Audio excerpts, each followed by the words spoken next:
एक बार फिर से स्वागत है आपका रसायन विज्ञान की इस क्लास में। और आज पढ़ते हैं हम अपने एक नए चैप्टर की तरफ बढ़ते हैं। और नया चैप्टर है अपना गैसीय अवस्था, गैसियस स्टेट। यानी कि गैस है, उसकी अवस्थाएं किस प्रकार की होती है, गैस की अवस्था के बारे में अपने पढ़ते हैं। बात करते हैं अपने अवस्थाओं की, तो पदार्थ की 3 अवस्थाओं के बारे में हम जानते हैं। पदार्थ की अवस्थाएं होती है ठोस, द्रव और गैस। ठोस अवस्था होती है जिसमें पदार्थ के कण बिल्कुल पास पास होते हैं। द्रव अवस्था होती है जिसमें कण पास पास होते हैं लेकिन उतने पास नहीं होते जितने कि ठोस के होते हैं। और बात करते हैं गैसीय अवस्था की, तो पदार्थ की वह अवस्था जिसमें किसी भी पदार्थ के कण दूर दूर रहते हैं, वह अवस्था पदार्थ की क्या कहलाती है? गैसीय अवस्था कहलाती है। अब गैसीय अवस्था की बात करें तो गैस की अवस्था के बाद में बात करें, गैसें होती है 2 प्रकार की।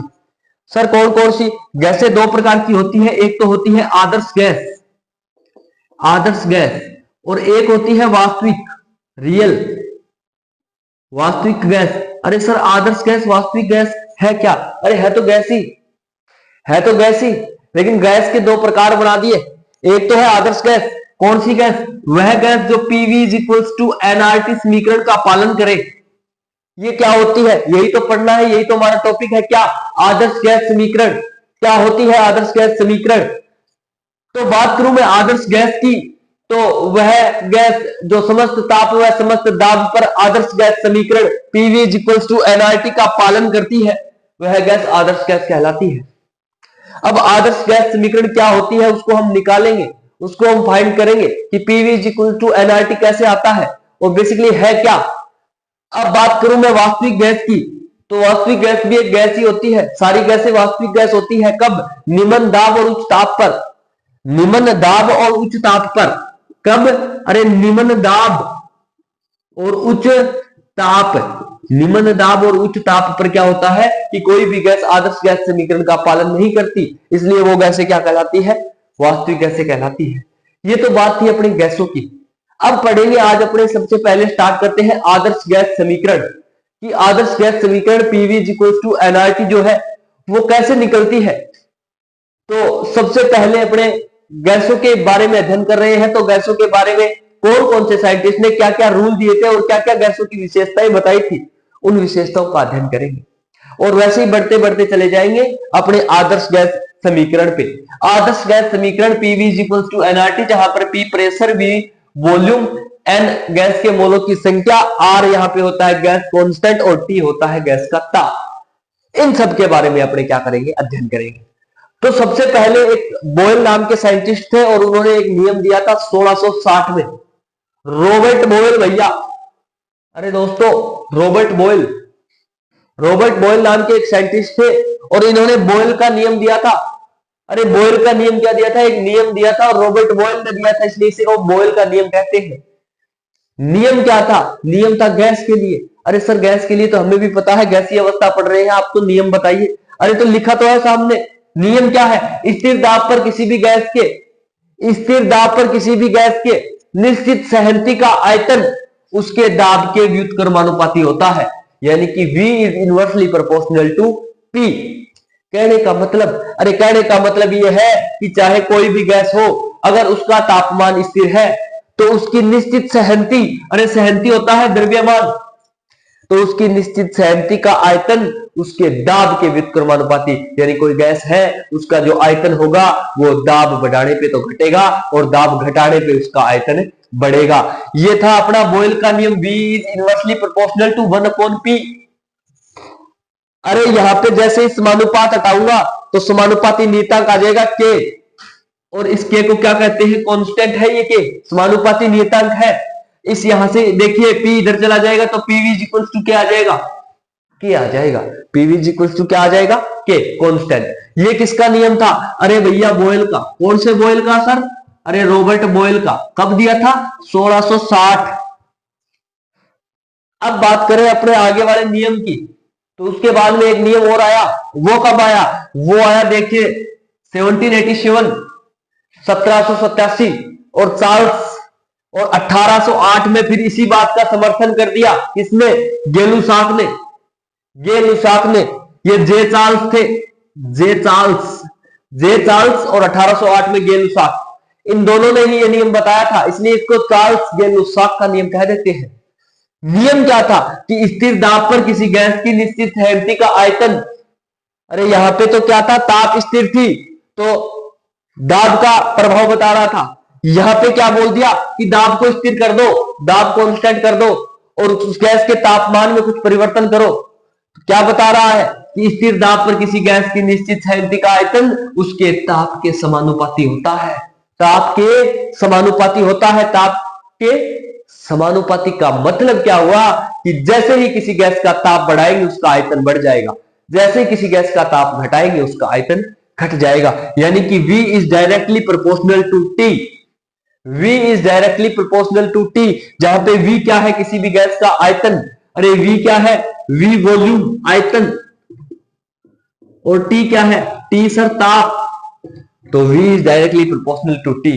जैसे ही समानुपात का चिन्ह हटाएंगे अपने पास एक नियतांक आ जाएगा K, समानुपाती नियतांक, और यहां से अपने लिख सकते हैं कि V upon T is equal to K constant. दो नियम पढ़ा दिए। कौन सा सर, एक तो बोयल का बता दिया, एक किसका, चार्ल्स गेल-लुसाक का। अरे अगर इन दोनों नियमों से हम एक संयुक्त गैस समीकरण बनाना चाहे, अरे क्या ये नहीं लिख सकते क्या अपने कि सर आप यहां पे ये बात बता रहे हो कि V है वो डायरेक्टली प्रोपोर्शनल है T के और इनडायरेक्टली प्रोपोर्शनल है P के, तो क्या हम नहीं लिख सकते कि V is directly proportional to T upon P, T upon P किससे, इन दोनों नियमों से। और इसको बोलते हैं संयुक्त गैस समीकरण। संयुक्त गैस समीकरण यानी दोनों नियमों को संयुक्त कर दिया, दोनों नियमों का निचोड़ निकाल लिया, दोनों नियमों का संयोजन कर दिया। अरे जैसे ही ये समानुपाती हटाएंगे तो यहाँ पे फिर से कांस्टेंट आ जाएगा समानुपाती नियतांक के, और अपने लिख सकते हैं यहां से क्या, P इधर चला जाएगा तो PV is equal to KT। इसको बोलते हैं संयुक्त गैस समीकरण। क्या कहते हैं, संयुक्त गैस समीकरण। तीन समीकरण आ गई। तो सर आपकी आदर्श गैस समीकरण कब निकलेगी, अरे निकलेगी PV is equal to nRT। अरे TV आ गया, PV आ गया, N बच गया। N क्या था, अरे सर आपने स्टार्ट में ही बता दिया था, N तो गैस के मोलों की संख्या थी। तो गैस के मोलों की संख्या का आयतन दाब या ताप के साथ क्या संबंध रहता है आप तो वो बता दीजिए, फिर हम समीकरण तो अपने आप ही निकाल लेंगे। अरे चलो बताते हैं। अब बात करते हैं अपने एवोगैड्रो के नियम के ऊपर। एवोगैड्रो का नियम था, क्या था एवोगैड्रो का नियम, 1812 में एवोगैड्रो ने दिया था, और उन्होंने एक बात बताई थी कि समान ताप व समान दाब की परिस्थितियों पर ताप समान होना चाहिए, दाब भी समान होना चाहिए, समस्त गैसों के समान आयतन में, ताप समान, दाब समान, आयतन भी समान। फिर चाहे कार्बन डाइऑक्साइड आ जाए, चाहे नाइट्रोजन आ जाए, चाहे क्लोरीन गैस आ जाए, चाहे आर्गन आ जाए, चाहे ऑक्सीजन आ जाए, कोई सी भी गैस ले आओ, उसमें मोलों की संख्या, उसमें अणुओं की संख्या वो समान होती है। कब रे, अरे समान ताप और दाब की परिस्थितियों पर समस्त गैसों के समान आयतन। अरे आयतन समान होना चाहिए, आयतन समान होना चाहिए, ताप दाब की परिस्थिति बिल्कुल समान होनी चाहिए। फिर चाहे गैस कोई भी हो, गैस कोई भी ले लो, 2, 4, 10, 15, 20, 50, समस्त गैसों के अणुओं की संख्या समान होगी। अणुओं की संख्या क्या होगी, बिल्कुल इक्वल होगी। यहीं पे एक कंसेप्ट और आ जाता है कि किसी भी गैस के एक मोल में उपस्थित अणुओं की संख्या किसके बराबर होती है, एवोगाड्रो संख्या के बराबर होती है। उसको क्या कहते हैं, एवोगैड्रो संख्या कहते हैं। इसको किससे प्रदर्शित करते हैं, अरे इसको Na से प्रदर्शित करते हैं। Na से इसको प्रदर्शित किया जाता है, और इसको क्या कहते हैं, किसी भी गैस के एक मोल में अणुओं की संख्या एवोगैड्रो संख्या कहलाती है। ठीक है सर। अरे तो क्या इसको मैथमेटिकल रूप से हम ये नहीं कह सकते क्या कि किसी भी गैस के अणुओं की संख्या बढ़ेगी, मतलब सर आप तो यहीं पे आ जाओ सीधा, आयतन बढ़ेगा। अरे गैस के मोलों की संख्या बढ़ेगी सर, आयतन बढ़ेगा। गैस के कणों की संख्या बढ़ेगी तो आयतन बढ़ेगा। अरे हम नहीं लिख सकते क्या, अरे V समानुपाती N, जहां पे N क्या है, गैस के मोलों की संख्या। समीकरण 1, समीकरण 2, अरे दोनों समीकरणों को संयुक्त कर दीजिए, फिर से इसका संयोजन कर दीजिए। क्या हम नहीं लिख सकते क्या कि V is directly proportional to NT upon P। V समानुपाती होगा किसके, NT/P के। या यहां से ये नहीं बोल सकते क्या कि सर P का मान बढ़ाओगे V का मान कम हो जाएगा, सर N का मान बढ़ेगा V का मान भी बढ़ेगा, सर T का मान बढ़ेगा V का मान भी बढ़ेगा।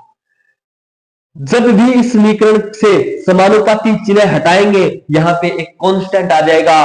वो कांस्टेंट क्या होगा, आर, और इस आर को क्या कहते हैं, गैस स्थिरांक, गैस कांस्टेंट कहते हैं। अब इस समीकरण को थोड़ा सा सोल्व और कर लीजिए। पी को इधर ले लिए, जैसे ही पी इधर आ गया पीवी इक्वल्स टू एनआरटी। अरे आदर्श गैस समीकरण आ गई भैया, आदर्श गैस समीकरण आ गई अपनी। पीवी इक्वल्स टू किसके होता है, एनआरटी के, जहां पे आर क्या है, गैस स्थिरांक, जिसका मान कितना होता है 0.08314 bar litre mole inverse kelvin inverse. ये एसआई में होता है इसका मान, एसआई पद्धति में मान ज्ञात करें, लिखेंगे किसका, आर का, तो कितना होता है 0.08314 bar litre mole inverse kelvin inverse. और यहाँ पे n क्या है, गैस के मोलों की संख्या, p क्या है, गैस का दाब, v आयतन, t तापमान, और r क्या है, गैस स्थिरांक। ये है अपनी आदर्श गैस समीकरण। और वह गैस जो समस्त ताप व समस्त दाब पर आदर्श gas pv equals to NRT, अरे pv इक्वल्स टू एनआरटी का पालन करे, कब, समस्त ताप व दाब पे, समस्त ताप व दाब पर, तो वो गैस क्या कहलाती है, अरे वो गैस आदर्श गैस कहलाती है। ये था अपना आदर्श गैस समीकरण। आगे करेंगे हम इसके बाद में, इस यूनिट को और आगे बढ़ाएंगे कि कब होगा कि आदर्श गैस समीकरण का कोई गैस पालन नहीं करेगी, कब होगा कि कोई वास्तविक गैस आदर्श गैस हो जाएगी। आगे बढ़ते चलेंगे इस यूनिट में। तब तक के लिए आप सबका बहुत बहुत धन्यवाद। आदर्श गैस समीकरण में उम्मीद करता हूं कि आपको अच्छे से समझ में आ गया होगा। चैनल पे लास्ट यूनिट्स, कोवेलेंट बॉन्ड और एटॉमिक स्ट्रक्चर दोनों की प्लेलिस्ट बनी हुई है, आप उन दोनों यूनिट को भी जाके पढ़ सकते हो। थैंक्स। गुड इवनिंग स्टूडेंट, एक बार फिर से स्वागत है आपका केमिस्ट्री की इस क्लास में। जैसा कि हम अपनी यूनिट पढ़ रहे हैं गैसियस स्टेट, तो उस यूनिट को हम आगे बढ़ाते हैं गैसियस स्टेट को। और उस गैसियस स्टेट की, गैसीय अवस्था की जो अपने ने सबसे पहले टॉपिक पढ़ा था वो था अपना आदर्श गैस समीकरण। आदर्श गैस समीकरण जो अपने पास क्या आया था कि sir PV equals to NRT एक समीकरण आई थी, और इस समीकरण का जो भी गैस पालन करती है वो गैस आदर्श गैस कहलाती है। तो ये हमने पढ़ लिया था। अब उसके बाद में इंपॉर्टेंट जो टॉपिक है वो है गैसों की अणुगतिक समीकरण। अब गैसों की जो अणुगतिक समीकरण है वो आज अपने पढ़ेंगे। तो गैसों की अणुगतिक समीकरण का जो व्युत्पन्न है वो पढ़ेंगे, कैसे गैसों की जो अणुगतिक समीकरण है वो व्युत्पित की गई और उसके पीछे किस प्रकार से मैथमेटिकल डेरिवेशन की जा रही है वो आज हम पढ़ेंगे। साथ में कुछ बच्चों के ये सवाल आ रहा है मन में कि सर आप पहले लिख के क्यों पढ़ाते हो साथ साथ, क्योंकि टाइम इंपॉर्टेंट है। अगर हम साथ साथ लिखेंगे तो टाइम ज्यादा वेस्ट होता है, इसीलिए मैं पहले लिख लेता हूं। और पहले लिख लेता हूं तो अपना कम से कम एक क्लास जो आधा घंटा की होती है वो क्लास में 4 से 8 मिनट के अंदर कन्वर्ट कर देता हूं। तो समझना इंपॉर्टेंट है, ये नहीं इंपॉर्टेंट है कि किस प्रकार से समझाया जा रहा है, समझ में आना जरूरी है। तो देखिए आज अपना ये टॉपिक है, इसको हम शुरू करते हैं। आपके एग्जाम जल्द शुरू होने वाले हैं फर्स्ट सेमेस्टर के, तो पढ़ाई में आप लग जाइए।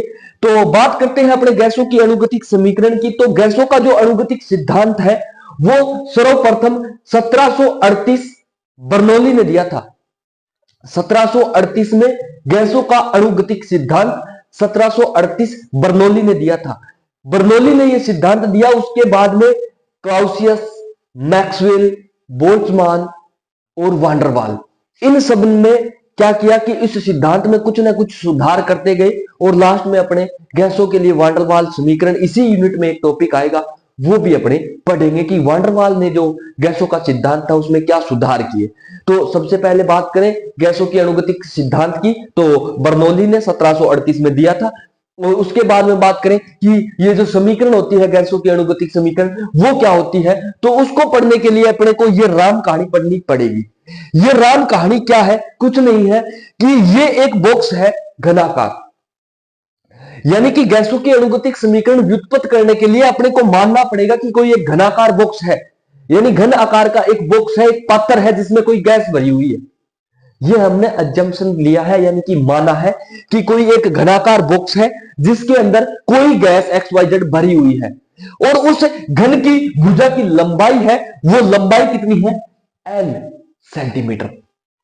और अब एक बात बताता हूं कि मान लीजिए गैस का ये कोई कण है, अब इसमें गैस भरी हुई है तो गैस का कोई तो कण तो होगा, गैस का कोई अणु तो होगा, वो गैस का अणु है, इसका जो वेग है वो Vx सेंटीमीटर पर सेकंड है, यानी ये Vx सेंटीमीटर पर सेकंड क्या कर रहा है, गति कर रहा है। कौन, गैस का अणु या गैस का कण।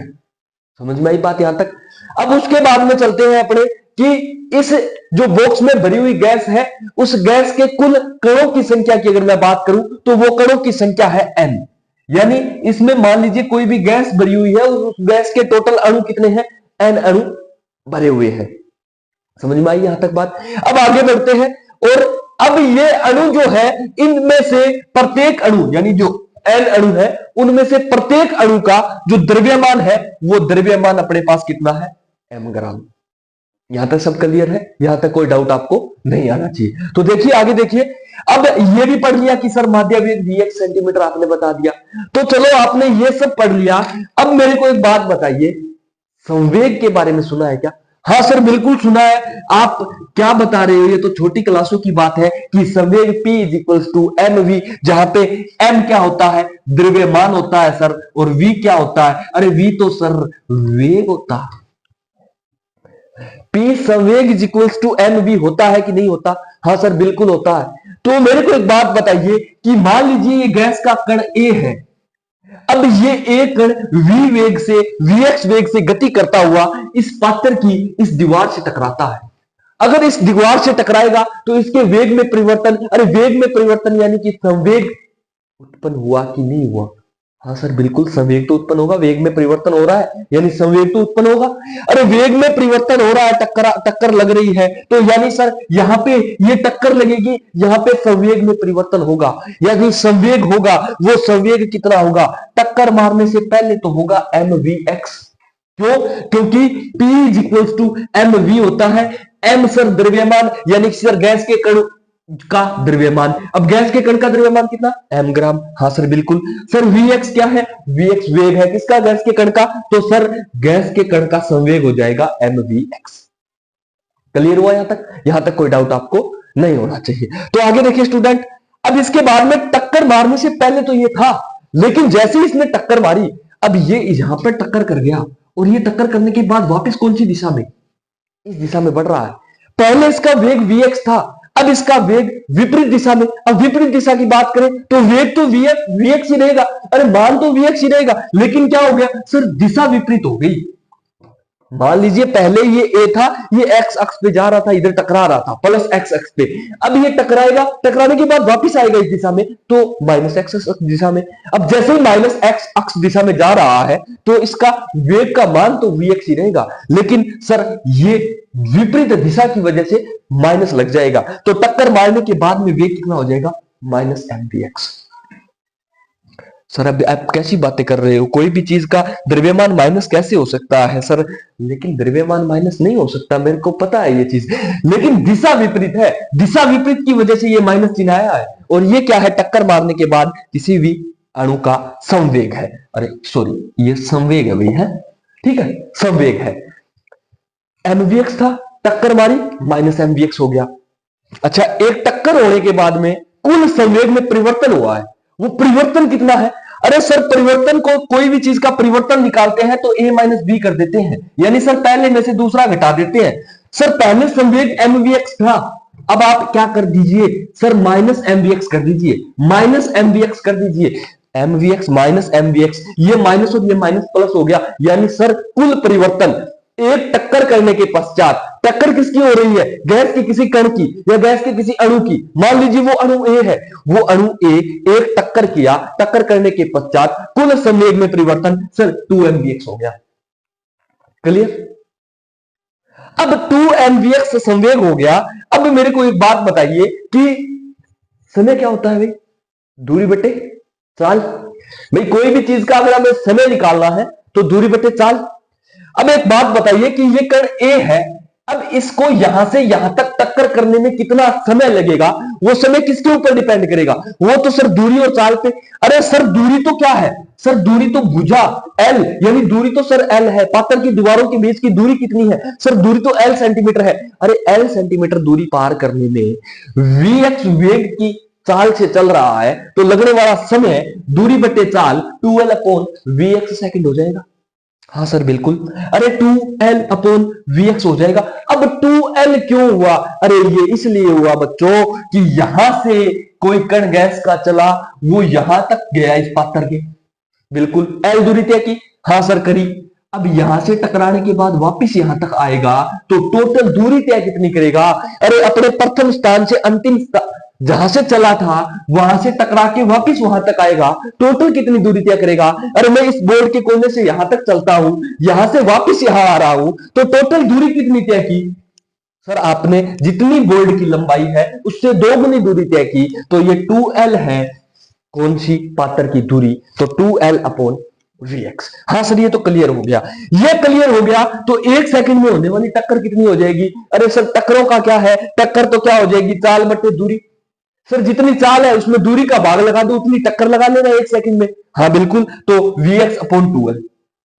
सर 1 सेकंड में होने वाली टक्कर इतनी है तो 1 सेकंड में संवेग परिवर्तन, अरे एक टक्कर में टोटल संवेग परिवर्तन 2mvx हो रहा है, तो vx upon l, vx upon 2l टक्करों में कितना संवेग परिवर्तन? सर vx अपॉन 2l को मल्टीप्लाई कर दीजिए। अरे किससे मल्टीप्लाई? सर एक टक्कर में होने वाले संवेग परिवर्तन 2mvx से। जैसे इसको 2mvx से मल्टीप्लाई करूंगा तो 2mvx into vx upon 2l, ये 2 से 2 क्या हो जाएगा?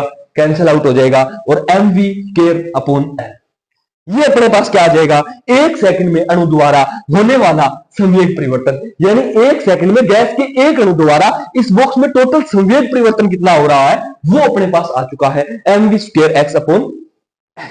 हाँ तो देखिए स्टूडेंट, बात अपने ये कर रहे थे कि सर 1 सेकंड में गैस के अणु द्वारा संवेग परिवर्तन है वो mv square x upon l हो जाएगा।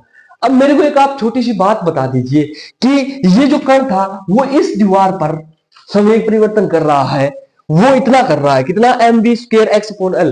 अरे ये बताओ तो टक्कर तो इस दीवार पे भी करके आया है। अरे ये दीवार पे टक्कर किया तो टक्कर तो इस दीवार पे भी की होगी भैया। अरे तो इस दीवार पर भी सर संवेग परिवर्तन होगा और सर वो बिल्कुल एग्जैक्ट इतना ही होगा जितना कि दीवार पहली पे कर रहा है। हाँ सर बिल्कुल इतना ही होगा। बिल्कुल सही बात है। अरे तो बिल्कुल सही बात है। तो 1 सेकंड में एक अणु द्वारा कुल कितना संवेग परिवर्तन हुआ? सर सोचने वाली बात है कि कुल तो होगा, दोनों दीवारों पे किया गया, तो दोनों दीवारों पे किया गया टोटल कर दो। टोटल तो सर क्या हो जाएगा? फिर 2 गुना हो जाएगा, क्योंकि दोनों दीवारों पे बराबर ही करेगा संवेग परिवर्तन। तो ये हो जाएगा कि 1 सेकंड में एक अणु द्वारा कुल संवेग परिवर्तन हो जाएगा 2mv square x upon l। अब ये 1 सेकंड में एक अणु द्वारा कुल संवेग परिवर्तन है, वो कहा? एक्स अक्ष पर। अरे जरूरी थोड़ी है भैया, बॉक्स तो घनाकार है, जरूरी थोड़ी है ऐसे ऐसे ही टक्कर करेगा। अरे ऐसे ऐसे नहीं करेगा क्या? ये जो घनाकार बॉक्स है इसमें जरूरी थोड़ी ऐसे ऐसे टक्कर हो, ऐसे ऐसे भी हो सकती है, ऐसे ऐसे भी हो सकती है। टोटल 6 फलक है, टोटल 6 फलक है, यानी 3 तरीके से टक्कर हो सकती है। यानी सर y अक्ष की दिशा में भी टक्करें हो सकती है और z अक्ष की दिशा में भी। यानी कि सर 1 सेकंड में एक अणु तीनों अक्षों पे टक्कर कर सकता है। तो सर टोटल संवेग परिवर्तन तीनों अक्षों के लिए 2mv square x upon l plus 2mv y square upon l plus 2mv z square upon l हो जाएगा। अब इसमें से कॉमन ले लो। Sir 2m upon l common आ रहा है, v x square plus v y square plus v z square common अलग हो गया। अब यहां पे एक बात आती है, जहां v square RMS is equals to V X square V Y square और वी जेड स्क्वायर। अब वी RMS नई चीज आ गई। अब ये वी RMS क्या होता है? अरे ये वर्ग माध्य मूल वेग होता है।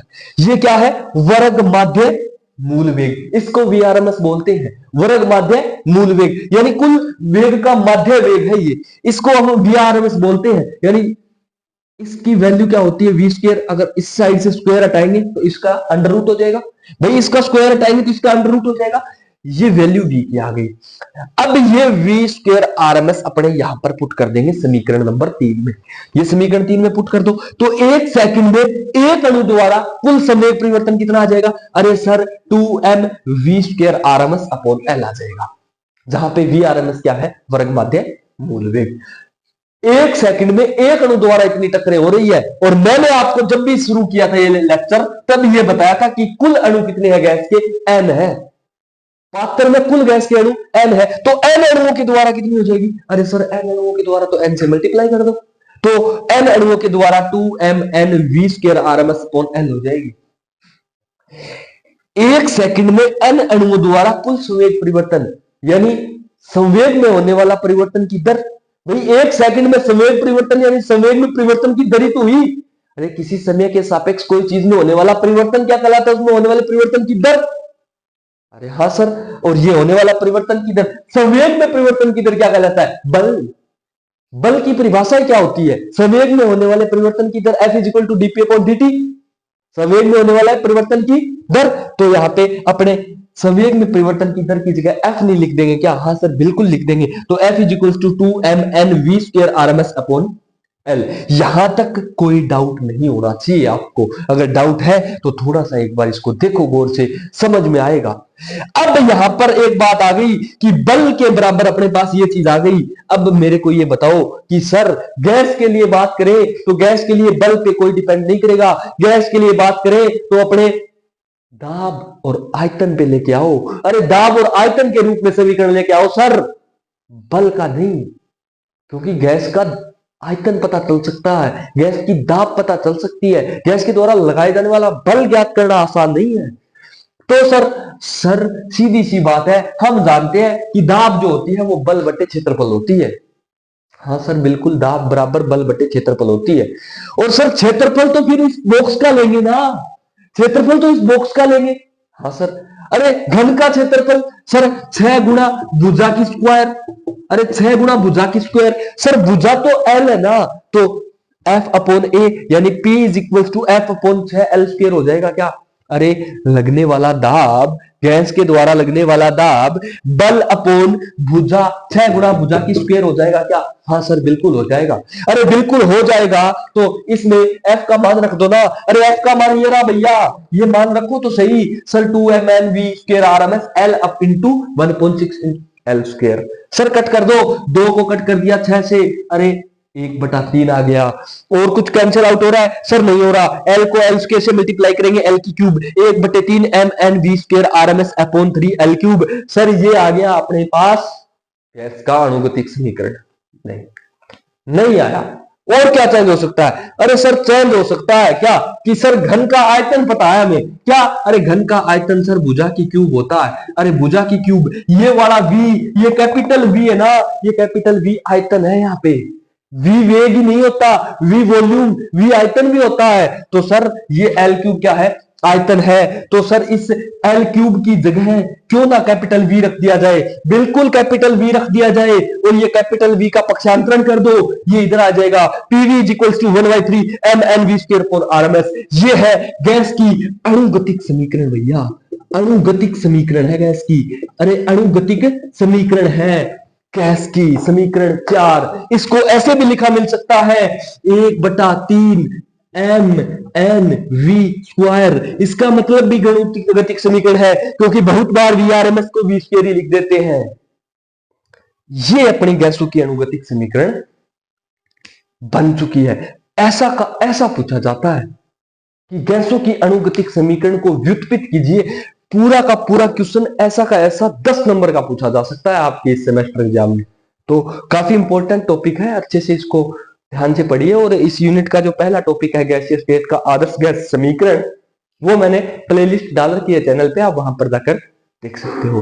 और जब भी आप वीडियो देखते हो तो कम से कम एक कमेंट जरूर आप कमेंट बॉक्स में दें कि आपको समझ में आ रहा है कि नहीं आ रहा, ताकि मैं आपकी बात को समझ सकूं कि बच्चों को कुछ फायदा हो रहा है या नहीं हो रहा, या फिर बिना मतलब के मेहनत का कोई नतीजा नहीं होता। तो अगर आपको समझ में आ रहा है तो आप एक कमेंट बॉक्स में कमेंट जरूर करके जाएं। बाकी अब रेगुलर क्लासेस आती रहेगी, तो बने रहिए और चैनल को सब्सक्राइब जरूर करें। Thank you. स्वागत है आपका एक बार फिर से रसायन विज्ञान की इस क्लास में। और आज हमारा टॉपिक है वही गैसीय अवस्था जो अपनी यूनिट चल रही है, उसी का नेक्स्ट टॉपिक है आदर्श गैस व्यवहार से विचलन। यानी कि हम जब ये यूनिट पढ़ना शुरू किया था तो सबसे पहले अपने जिक्र किया था वो था किसी भी गैस के लिए आदर्श गैस समीकरण का। और हमने ये जाना था कि कोई भी गैस होती है वो आदर्श गैस होती है अगर वो PV is equals to nRT समीकरण का समस्त ताप व समस्त दाब पर क्या करे, पालन करे। समझ में आई बात? यानी कि कोई भी गैस आदर्श गैस होगी अगर वो इस समीकरण का पालन कर रही है। लेकिन जरूरी तो नहीं है कि वो हर बार ही पालन करे, या फिर ऐसी कौन सी कंडीशन होगी कि वो सर पालन नहीं करे आदर्श गैस व्यवहार का, तो उसके बारे में आज हम पढ़ेंगे। अब विचलन से मेरा मतलब ये है कि मान लीजिए आप कोई रास्ते पे जा रहे हो और उस रास्ते से भटक जाओ, तो वो क्या होता है आपका बेसिकली डेविएशन, विचलन। यानी कि आप कहीं भी कोई भी रास्ते, जैसे अभी आप जयपुर जा रहे हो और जयपुर जाते टाइम आप सिक्कर से रास्ता भटक गए और जयपुर जाने की वजह आप सालासर साइड चले गए हो, तो आप जयपुर पहुंचोगे कि नहीं पहुंचोगे? नहीं पहुंचोगे, क्योंकि आपका पथ जो क्या है वो विचलित हो गया है। तो यानी कि आपका व्यवहार वही रहेगा। व्यवहार का मतलब क्या था? व्यवहार ये था कि आप जयपुर जाना चाहते थे और आप जयपुर नहीं जा पाओगे। वही बात यहां पे है कि आदर्श व्यवहार से विचलन का मतलब यह है कि कोई गैस है वो आदर्श व्यवहार प्रदर्शित कर रही है, लेकिन कुछ टर्म्स एंड कंडीशंस ऐसी आ जाएंगी कि वो उस वक्त आदर्श गैस व्यवहार का पालन नहीं करेगी, वो उस पथ से विचलित हो जाएगी। वो विचलन क्या होगा, वो विचलन कैसे होगा, उसको हम आज जानेंगे।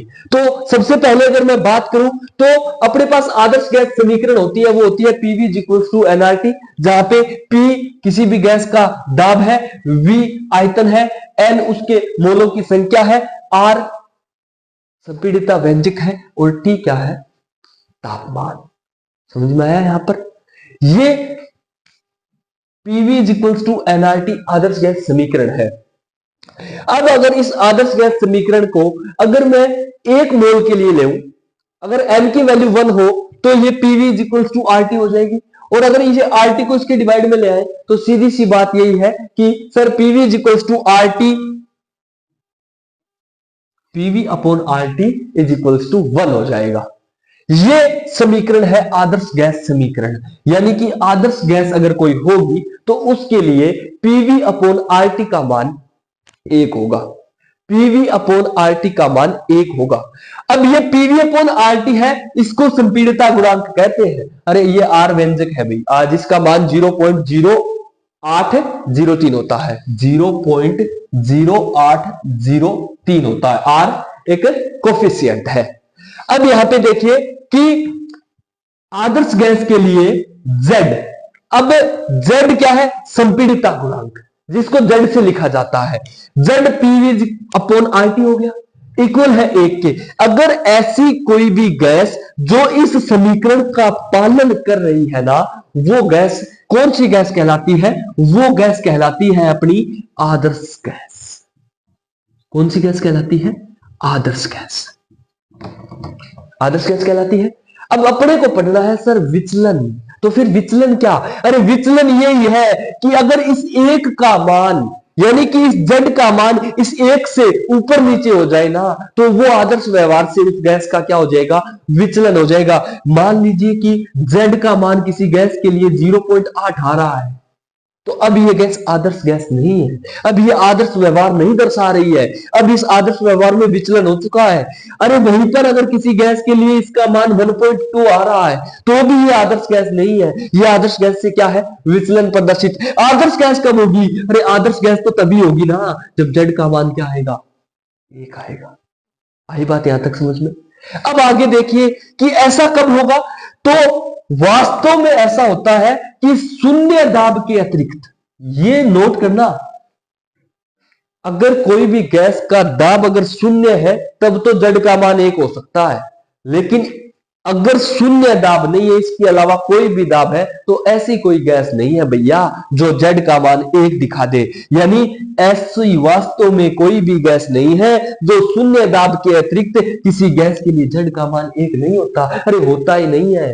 आदर्श व्यवहार में विचलन तो होता ही होता है, सिर्फ 0 एटमॉस्फेयर दाब को छोड़ दे तो। अब 0 एटमॉस्फेयर दाब के अलावा तो दाब तो होगा ही। अरे दाब तो किसी गैस का कुछ भी हो सकता है, अगर दाब बढ़ेगा तो यानी कि विचलन होगा। अब वो विचलन किस प्रकार से होगा, तो आइए इस ग्राफ के माध्यम से देखते हैं। अब इस ग्राफ को पढ़ने से पहले मैं ये बता देता हूं, ये नॉर्मल ग्राफ नहीं है। तो सर ये कौन सा ग्राफ है, इसके कोई सींग है? अरे सींग दिख रहे हैं क्या? नहीं। तो पूछ भी नहीं है। अरे नॉर्मल ग्राफ का मतलब है कि इसको नाम दिया गया है स्पेशल। 1818 में इस ग्राफ को अमेगट नाम के वैज्ञानिक ने दिया था, इसलिए इन ग्राफों को अमेगट वक्र बोला जाता है। क्या बोला जाता है? अमेगट वक्र। किसने? अमेगट नाम के साइंटिस्ट ने 1818 में बताया था, इसलिए इनका नाम भी पड़ गया अमेगट वक्र। अब आइए इस ग्राफ पे, अब इस ग्राफ को समझने की कोशिश करना। यह ग्राफ है हाइड्रोजन, ऑक्सीजन और कार्बन डाइऑक्साइड, 3 गैसें हैं। तीनों गैसों का दाब के और संपीड़ितता गुणांक जेड के बीच में मैंने ग्राफ खींचा है। वो ग्राफ मैं आपको प्रदर्शित कर रहा हूं, मैं दिखा रहा हूं कि होता क्या है बेसिकली व्यवहार में जो विचलन है वो कैसे आता है आदर्श व्यवहार में। अगर कोई गैस आदर्श गैस होगी तो उसके लिए जेड का मान 1 होगा, यानी कि ग्राफ में बिल्कुल स्ट्रेट लाइन आएगी। ये जो स्ट्रेट लाइन है ये किसके लिए है? आदर्श गैस के लिए। ये कोई भी गैस हो सकती है। अगर जेड का मान किसी भी गैस के लिए 1 आ रहा है तो वो गैस आदर्श गैस होगी, उसका व्यवहार आदर्श गैस जैसा होगा। अगर 1 मान होगा तो ये बिल्कुल स्ट्रेट लाइन आएगी ग्राफ में। अपने को भी पता है कि सर y = 1 के लिए हमेशा लाइन ऐसी ही आती है ग्राफ में। लेकिन वहीं पर यहां देखिए हाइड्रोजन की अगर मैं बात करूं तो जब ये क्या है, ये दाब को दर्शा रहा है। जैसे जैसे ग्राफ में आगे बढ़ते जाएंगे एक्स अक्ष पे, वैसे वैसे दाब का मान क्या हो रहा है? बढ़ता जा रहा है। यहां पर वाई अक्ष के ऊपर एक्स का मान हमेशा 0 होता है, यानी इस वाई अक्ष पर दाब क्या है? 0 है। जब तक 0 दाब है ना, तब तक देख लो ये हाइड्रोजन भी आदर्श गैस है, ये ऑक्सीजन भी आदर्श गैस है, और ये कार्बन डाइऑक्साइड भी भैया आपकी क्या है? आदर्श गैस है। लेकिन जैसे ही दाब बढ़ेगा, जैसे ही दाब का मान बढ़ रहा है, तो देखना हाइड्रोजन के लिए जैसे जैसे ये दाब का मान बढ़ाया, जैसे जैसे, अब देख लीजिए यहां पर आदर्श गैस का व्यवहार में विचलन कितना हो रहा है। 1 मान होता तब तो आदर्श गैस होती, लेकिन यहां पर 400 एटमॉस्फेयर दाब पर लगभग मान 1.5 के समथिंग आ रहा है, यानी कि अब ये आदर्श व्यवहार नहीं है, ये आदर्श व्यवहार से विचलन है। दाब जैसे जैसे बढ़ता जा रहा है वैसे वैसे विचलन प्रदर्शित हो रहा है, यानी कि संपीड़ितता गुणांक का मान बढ़ता जा रहा है। अब देखिए ऑक्सीजन के लिए, अब ऑक्सीजन के लिए जैसे जैसे दाब बढ़ाएंगे पहले तो संपीड़ितता गुणांक का मान घटेगा और धीरे धीरे धीरे धीरे, अब ये देखिए, अब ये जो है यहां पर भी क्या है? 1 है, यानी कि ये जो दाब का मान होगा इस दाब पर ऑक्सीजन गैस क्या है? आदर्श व्यवहार का पालन करेगी। लेकिन इसके अलावा जितने भी दाब है उसके ऊपर गैस ऑक्सीजन आदर्श व्यवहार से क्या प्रदर्शित करेगी? विचलन प्रदर्शित करेगी भैया। तो आगे कार्बन डाइऑक्साइड, वही कार्बन डाइऑक्साइड में हो रहा है, पहले मान घट रहा है फिर बढ़ रहा है, यानी कि बेसिकली विचलन प्रदर्शित किया गया है। कहने का मतलब यही है कि अगर स्ट्रेट लाइन आती ना बिल्कुल, तब तो वो गैस आदर्श होती। अगर ये स्ट्रेट लाइन नहीं आ रही है तो ये इन 3 गैसों का एग्जाम्पल लिया है और अपने ने क्या किया है? विचलन प्रदर्शित किया है। कहने का मतलब यही है कि कोई भी ऐसी गैस नहीं है जो शून्य दाब के अतिरिक्त आदर्श व्यवहार दर्शाए। अब बात करते हैं इस वक्र की। ये वक्र क्या है? ये बोल रहा है कि चलो ठीक है आपने जो बात बता दी वो सही है, लेकिन क्या ऐसी कोई कंडीशन नहीं लगा सकते क्या कि सर दाब तो अब अपने किसी गैस का है तो है, लेकिन कोई ऐसी कंडीशन बता दो ना कि उसके लिए फिर ताप का मान कुछ करने एडजस्ट और फिर वो आदर्श गैस बन जाए। तो हाँ, इसके लिए क्या है कि एथिलीन गैस का एग्जाम्पल मैंने लिया है और एथिलीन गैस को अलग अलग टेम्परेचर पर देखा और दाब और संपीड़ितता व्यंजक जेड के बीच में मैंने वक्र खींचा तो क्या पाया? देखिए आपने, मैंने नहीं खींचा, अमेगट ने खींचा, मैं तो बता रहा हूं आपको, ठीक है। तो देखिए यहां पे ये सबसे पहले 1000 केल्विन अगर दाब था एथिलीन गैस का तो 0 डिग्री दाब, 0 एटमॉस्फेयर दाब पर तो ये आदर्श व्यवहार दर्शा रही थी, लेकिन जैसे जैसे दाब बढ़ाया आदर्श व्यवहार से विचलन प्रदर्शित करने लग गई। अब 300 एटीएम दाब पर अगर 1000 केल्विन वाले की बात करें तो ये 1 से मान ऊपर दिखा रहा है, यानी कि आदर्श व्यवहार से विचलन प्रदर्शित हो रहा है। अब वहीं पर 200 वाले की बात करें, यानी कि 200 केल्विन ताप पर रहती एथिलीन गैस कैसा व्यवहार करेगी, तो वो क्या होगा कि पहले तो संपीड़ितता गुणांक का मान कम आएगा, लेकिन उसके बाद में अचानक बढ़ जाएगा। वहीं पर 500 केल्विन की बात करूं तो वही सेम कि पहले सर संपीड़ितता गुणांक का मान कम होगा और फिर बढ़ता जाएगा। अब यहां पे एक चीज नोट करने वाली है, 624 केल्विन ताप। अब ये 624 केल्विन ताप का मतलब है कि वह तापमान जिसके ऊपर शून्य के अतिरिक्त भी अगर गैस का दाब कुछ हो तो वह गैस आदर्श व्यवहार प्रदर्शित करे, उस तापमान को कहते हैं बॉयल ताप, टीबी। ये जो टीबी लिखा हुआ है ना, बॉयल ताप कहते हैं। एक बार इसकी डेफिनेशन देख लो पहले, फिर समझेंगे। वो वह तापमान जिस पर शून्य से दाब के पर्याप्त क्षेत्र, यानी शून्य से दाब का पर्याप्त क्षेत्र, यानी दाब का कुछ तो क्षेत्र होगा, शून्य से अतिरिक्त दाब होनी चाहिए, दाब के कुछ क्षेत्र में कोई गैस बॉयल के नियम का पालन करे। अरे बॉयल के नियम का पालन अगर कोई गैस कर रही है तो वो क्या होगी, आदर्श गैस होगी। और उस ताप को क्या कहेंगे, वह तापमान होगा, उसको कहेंगे हम बॉयल ताप, टीबी।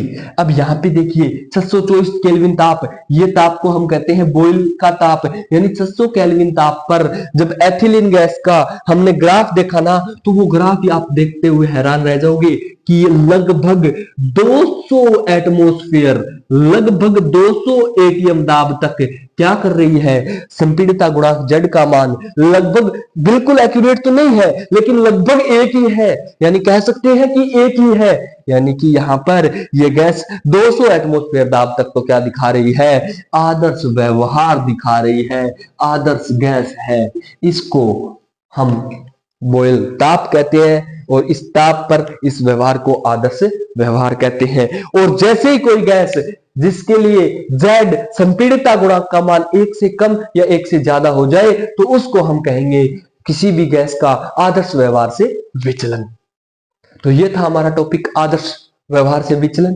फर्स्ट सेमेस्टर के एग्जाम आपके जल्द शुरू होने वाले हैं और उसमें बहुत इंपॉर्टेंट टॉपिक है ये आपका।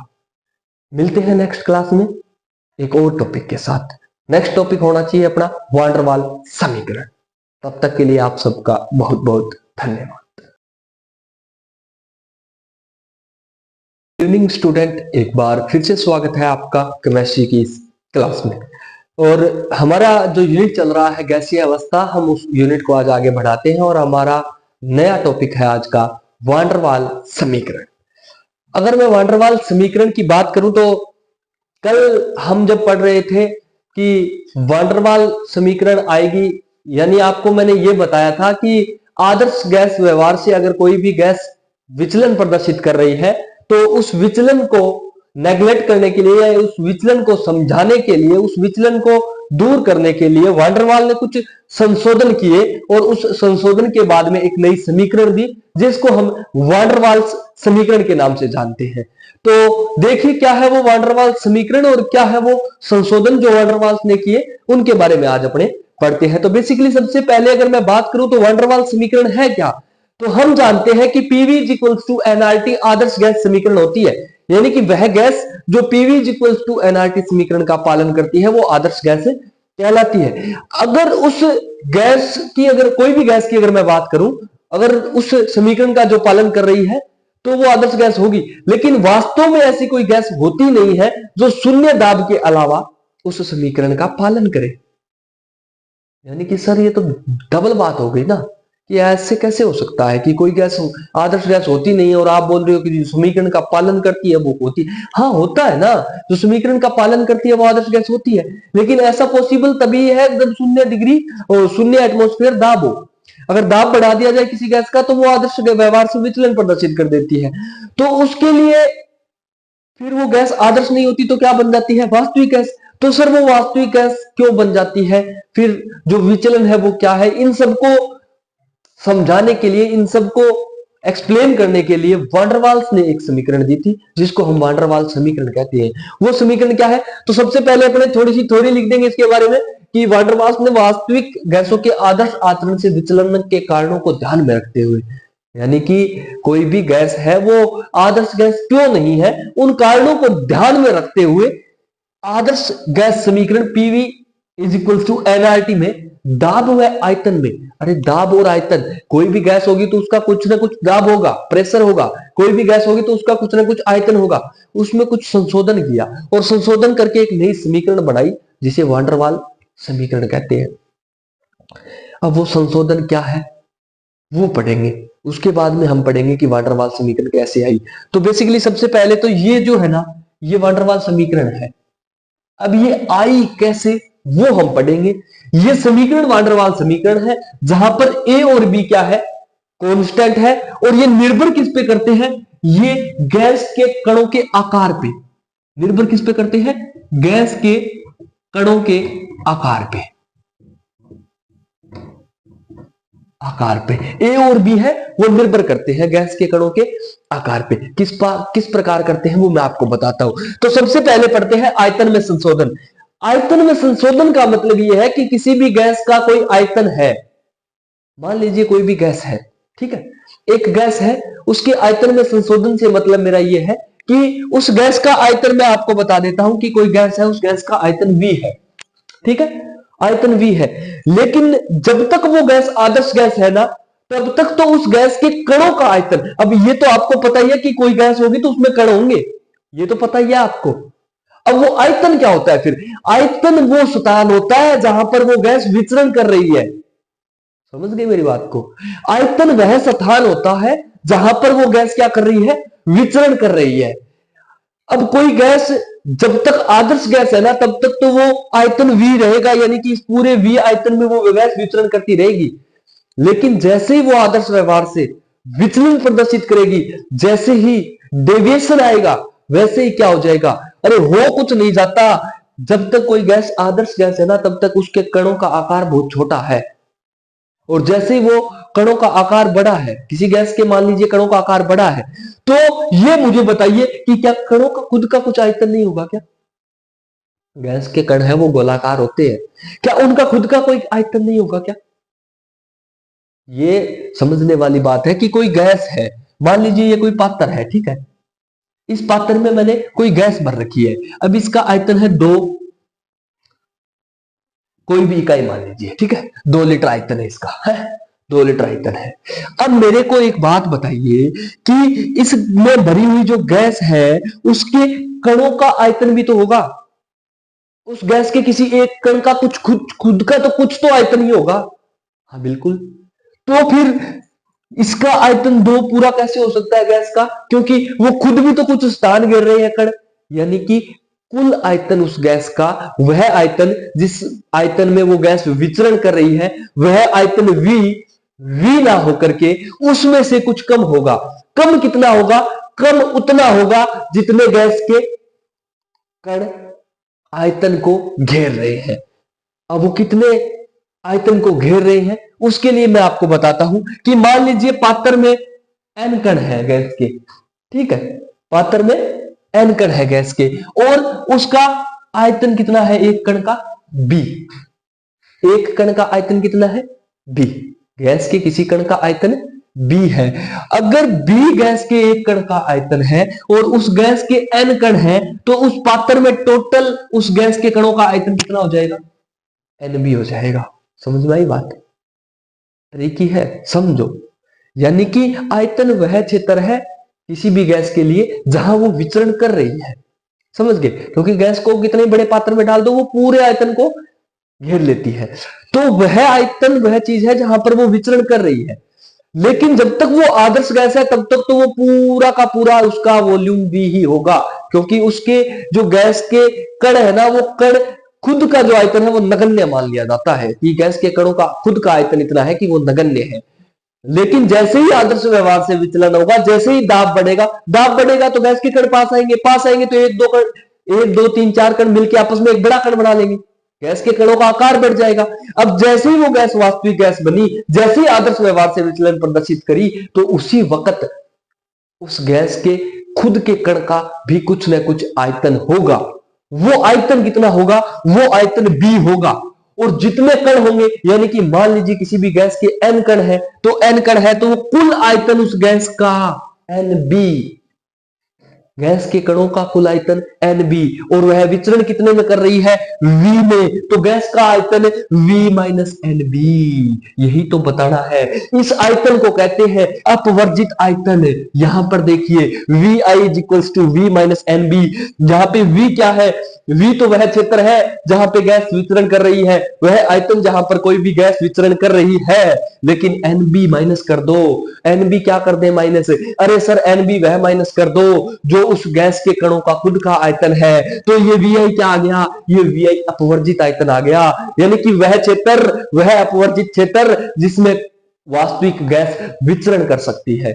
अगर गैस वास्तविक नहीं होती, गैस आयतन होती, तो उसका आयतन V रहता, कोई भी छेड़खानी नहीं करनी पड़ती। लेकिन जैसे ही गैस आदर्श नहीं रही, आदर्श व्यवहार से विचलन प्रदर्शित किया, तो उसमें आयतन कौन सा लिया जाएगा? ये अपवर्जित आयतन लिया जाएगा। ये संशोधन किया था। ये किसने किया था? ये संशोधन 1865 में हर्न नाम के वैज्ञानिक ने किया था। 1865 में हर्न नाम के साइंटिस्ट ने यह संशोधन दिया था, जहां पर B क्या है? उस कण का आयतन किसके बराबर होता है? B बराबर होता है 4n4/3 पाई r क्यूब के, जहां पे n अवोगाद्रो संख्या है और r क्या है? अणु की त्रिज्या। और अवोगाद्रो संख्या आपको पता ही है 6.023 इंटू 10⁻23। तो ये है अपने B का आयतन, और ये है आयतन में संशोधन, जिसको क्या बोला जाता है? अपवर्जित आयतन। तो समझ में आ गया सर? कोई दिक्कत ही नहीं है। तो अब आयतन में संशोधन हो गया, अब दाब में भी कुछ संशोधन कर देते हैं। तो दाब में संशोधन कैसे करेंगे, इसको समझने के लिए आपको छोटा सा एक डायग्राम बना रहा हूं मैं। इस डायग्राम को समझना पड़ेगा। कैसे? मान लीजिए कोई भी ये पात्र है, इस पात्र में गैस है, मान लीजिए उसके कण, ये कण है B और एक ये कण है A। अब दाब क्या होता है किसी भी गैस का? दाब को कैसे फाइंड आउट करते हैं? तो दाब तो वह बल ही होता होगा, दाब बल ही तो होता है। कौन सा बल? दाब तो सर वह बल होता है जो किसी भी गैस के द्वारा उसकी पात्र की दीवारों पर लगाया जाता है। किसी भी गैस के दाब की अगर मैं बात करूं, आपसे पूछ लूं कि अरे यार आप दाब कर रहे हो गैस की, क्या होती क्या है बेसिकली दाब किसको कहोगे? किसको? गैस का दाब है क्या? तो सर दाब तो बल होता है। अरे कौन सा बल? सर वह बल जो गैस पात्र की दीवारों पर लगा रही है, बिल्कुल वही बल होता है। तो सर आप ये मुझे बताइए कि आप ये बात तो बोल रहे हो कि दाब वह बल है जो गैस के कणों द्वारा पात्र पर लगाई जाती है। तो सर जब तक गैस आदर्श गैस है तब तक तो कणों का आकार छोटा है, लेकिन सर जैसे ही गैस आदर्श व्यवहार से विचलन प्रदर्शित करती है तो वो गैस बन जाती है वास्तविक गैस। अब ये वास्तविक गैस का कणों का खुद का भी तो कुछ आयतन होता है। हाँ सर आयतन होता है। तो सर ये खुद भी तो कुछ बल लगाते होंगे। होता क्या है देखो, बेसिकली ये कण पात्र की इस दीवार से टकराता है, इस दीवार से टकरा के इस दीवार से टकराता है, क्योंकि गैस के कण बिल्कुल सीधी रेखा में गमन करते हैं, जिगजैग गति करते हैं और बल लगाते हैं पात्र की दीवारों पर, उसको हम दाब कहते हैं। लेकिन ये कण B है, ये खुद भी तो कुछ आकर्षण या प्रतिकर्षण बल अन्य कणों पर लगा रहा होगा। बिल्कुल। मान लीजिए ये B है, ये चारों ओर अन्य कणों से घिरा हुआ है। अब ये कण भी तो इसके ऊपर आकर्षण बल लगा रहे होंगे। हाँ सर बिल्कुल लगा रहे होंगे। ठीक है, इसके ऊपर आकर्षण बल लगा रहे हैं, चारों तरफ बिल्कुल बराबर लग रहा है। तो चारों तरफ बराबर लग रहा है यानी कि एक दूसरे को बल नेगलेक्ट कर देंगे, और नेगलेक्ट कर देंगे तो ये जो गति जिस स्पीड में कर रहा था उसी स्पीड में करेंगे। लेकिन यहां बीच में तो कोई दिक्कत नहीं आएगी। अब जरूरी थोड़ी है गैस के सारे कण पात्र के बीच में ही रहे। जब कोई गैस का कण इस दीवार के पास होगा या इस दीवार के पास होगा, अब इस दीवार के पास में कण जैसे ही पहुंचेगा तो यहां पर आगे दीवार है, यहां पे कण है, तो इससे आगे तो कोई कण हो ही नहीं सकता। यानी कि ये कण है, मान लीजिए ये यहां टकराने वाला है, तो इससे आगे तो कोई कण है ही नहीं, कण तो साइड में बच गए या पीछे बच गए। तो ये बताइए कि इसके ऊपर बल, ये आकर्षण बल इधर इधर इधर और इधर को नहीं लगेगा क्या? किसके द्वारा? गैस के अन्य कणों के द्वारा लगेगा सर, बिल्कुल लगेगा। तो ये पात्र के टकराने वाला है इस दीवार के, और पीछे की तरफ आकर्षण बल महसूस कर रहा है, तो इसकी गति कुछ कम नहीं हो जाएगी क्या? अरे हाँ सर बिल्कुल कम हो जाएगी, है ना? हो जाएगी, है लॉजिकल बात, है ना लॉजिक इस बात में? तो हाँ सर लॉजिक है, बिल्कुल कम हो जाएगी। अरे तो कम हो जाएगी तो दाब उतना ही रहेगा क्या? अरे दाब उतना ही रहेगा क्या? क्योंकि स्पीड कम हो गई तो बल कम लगाएगा पात्र की दीवार पे, और पात्र की दीवार पे बल कम लगा रहा है, इसका मतलब गैस का दाब कम होगा। गैस का दाब वह दाब नहीं रहेगा जो आदर्श गैस के टाइम था। वास्तविक गैसों का दाब आदर्श गैस से भिन्न होता है, इसीलिए होता है क्योंकि गैस के खुद के कण भी कुछ ना कुछ आकर्षण बल कणों पे लगाते हैं एक दूसरे पे। हाँ सर बिल्कुल। तो वो दाब क्या होगा? अरे सर वो कुल दाब P जो होगा ना गैस का, वो PI माइनस P डैश होगा। है ये क्या बता दिया आपने? अरे PI तो वो दाब जो आदर्श गैस लगा रही थी, और P डैश कौन सा? अरे सर P डैश तो कम हुआ दाब। कम कौन सा? कितना दाब कम हुआ? वो दाब कौन सा है? P dash. अब ये PI में से P डैश घटा देंगे ना तो उसका एक्चुअल दाब आ जाएगा। क्या आ जाएगा? एक्चुअल दाब आ जाएगा कि एक्चुअल दाब लगा कितना रही है। एक्चुअल जो आदर्श गैस का P दाब था ना, वो उस P दाब के बराबर नहीं होगा, वो कम हो रहा है। कितना? P डैश कम हो रहा है। तो वो अब अपने को क्या निकालना है? PI का मान। तो PI कैसे निकल जाएगा? इसको इधर ले जाओ, P प्लस P डैश। अभी ये लोचा तो पी डैश का है, पी डैश का मान पता चल जाए तब तो अपने पास कोई दिक्कत ही नहीं रहे, फिर तो ये जो संशोधन करके दाब आया है वो निकल ही जाएगा। तो ये पी डैश क्या है? ये पी डैश गैस के घनत्व पर निर्भर करता है। घनत्व पर कैसे निर्भर करेगा? अरे जितने ज्यादा गैस के कण होंगे उतने ज्यादा दाब आकर्षण बल लगाएंगे, और उतना ज्यादा दाब कम करेंगे। भाई जितने ज्यादा कण होंगे और घनत्व जितने ज्यादा कण उतने घनत्व जितना ज्यादा कण उतने ज्यादा, जितने ज्यादा कण उतना ज्यादा आकर्षण बल लगाएंगे, और उतना ज्यादा आकर्षण बल लगाएंगे दाब उतना कम होता जाएगा। अरे हाँ सर बिल्कुल। तो ये गैस के घनत्व पर निर्भर करता है, और किसी भी गैस का घनत्व घनत्व क्या होता है? एन एम अपॉन वी, जहां पे एम क्या है? एम गैस का अणुभार है। गैस का घनत्व एम एम अपॉन वी होता है जहां एम गैस का अणुभार है, जो कि प्रत्येक गैस के लिए एक स्थिरांक है। कोई भी गैस के लिए उसका अणुभार जो होता है वो कांस्टेंट होता है। अगर ये m कांस्टेंट है, m अगर कांस्टेंट है तो फिर p किस पे निर्भर करता है? n बटे v पर ही निर्भर करेगा ना। n बटे v पर तो निर्भर करेगा, यानी हम कह सकते हैं कि सर p डैश जो है वो n अपॉन v के होल स्क्वायर के समानुपाती होगा। यानी गैस के n क्या है? गैस के कण, v आयतन, यानी गैस के कण जितने ज्यादा होंगे उसका P डैश का मान ही उतना ज्यादा होगा। अब जैसे ही P डैश का मान निकालेंगे तो ये समानुपात का चिन्ह हटाते ही एक कांस्टेंट आ जाएगा, प्रोपोर्शनल कांस्टेंट, जिसको क्या कहते हैं? A। और ये निर्भर किस पे करता है? अभी बताया था गैस के कणों के आकार पे। तो P डैश का मान आ गया। अब ये P डैश का मान कहां रख दो? इस समीकरण में रख दो। तो PI का मान अपने पास क्या आ जाएगा? P plus AN square upon V square. Pi का और वीआई का मान आ गया, ये कहां रख देंगे? PI VI is equal to NRT, आदर्श गैस समीकरण में लिख दीजिए, जहां पे पीआई क्या है? संशोधित दाब, और वीआई क्या है? संशोधित आयतन। दोनों को रख दिया, रखने के बाद में ये समीकरण आ गई। इस समीकरण को वांडर वाल समीकरण कहा जाता है। इस समीकरण को वांडर वाल्स समीकरण कहा जाता है। और ये जो संशोधन था ये 1865 में किसने दिया था? हरन ने दिया था। 1865 में किसने? हरन ने।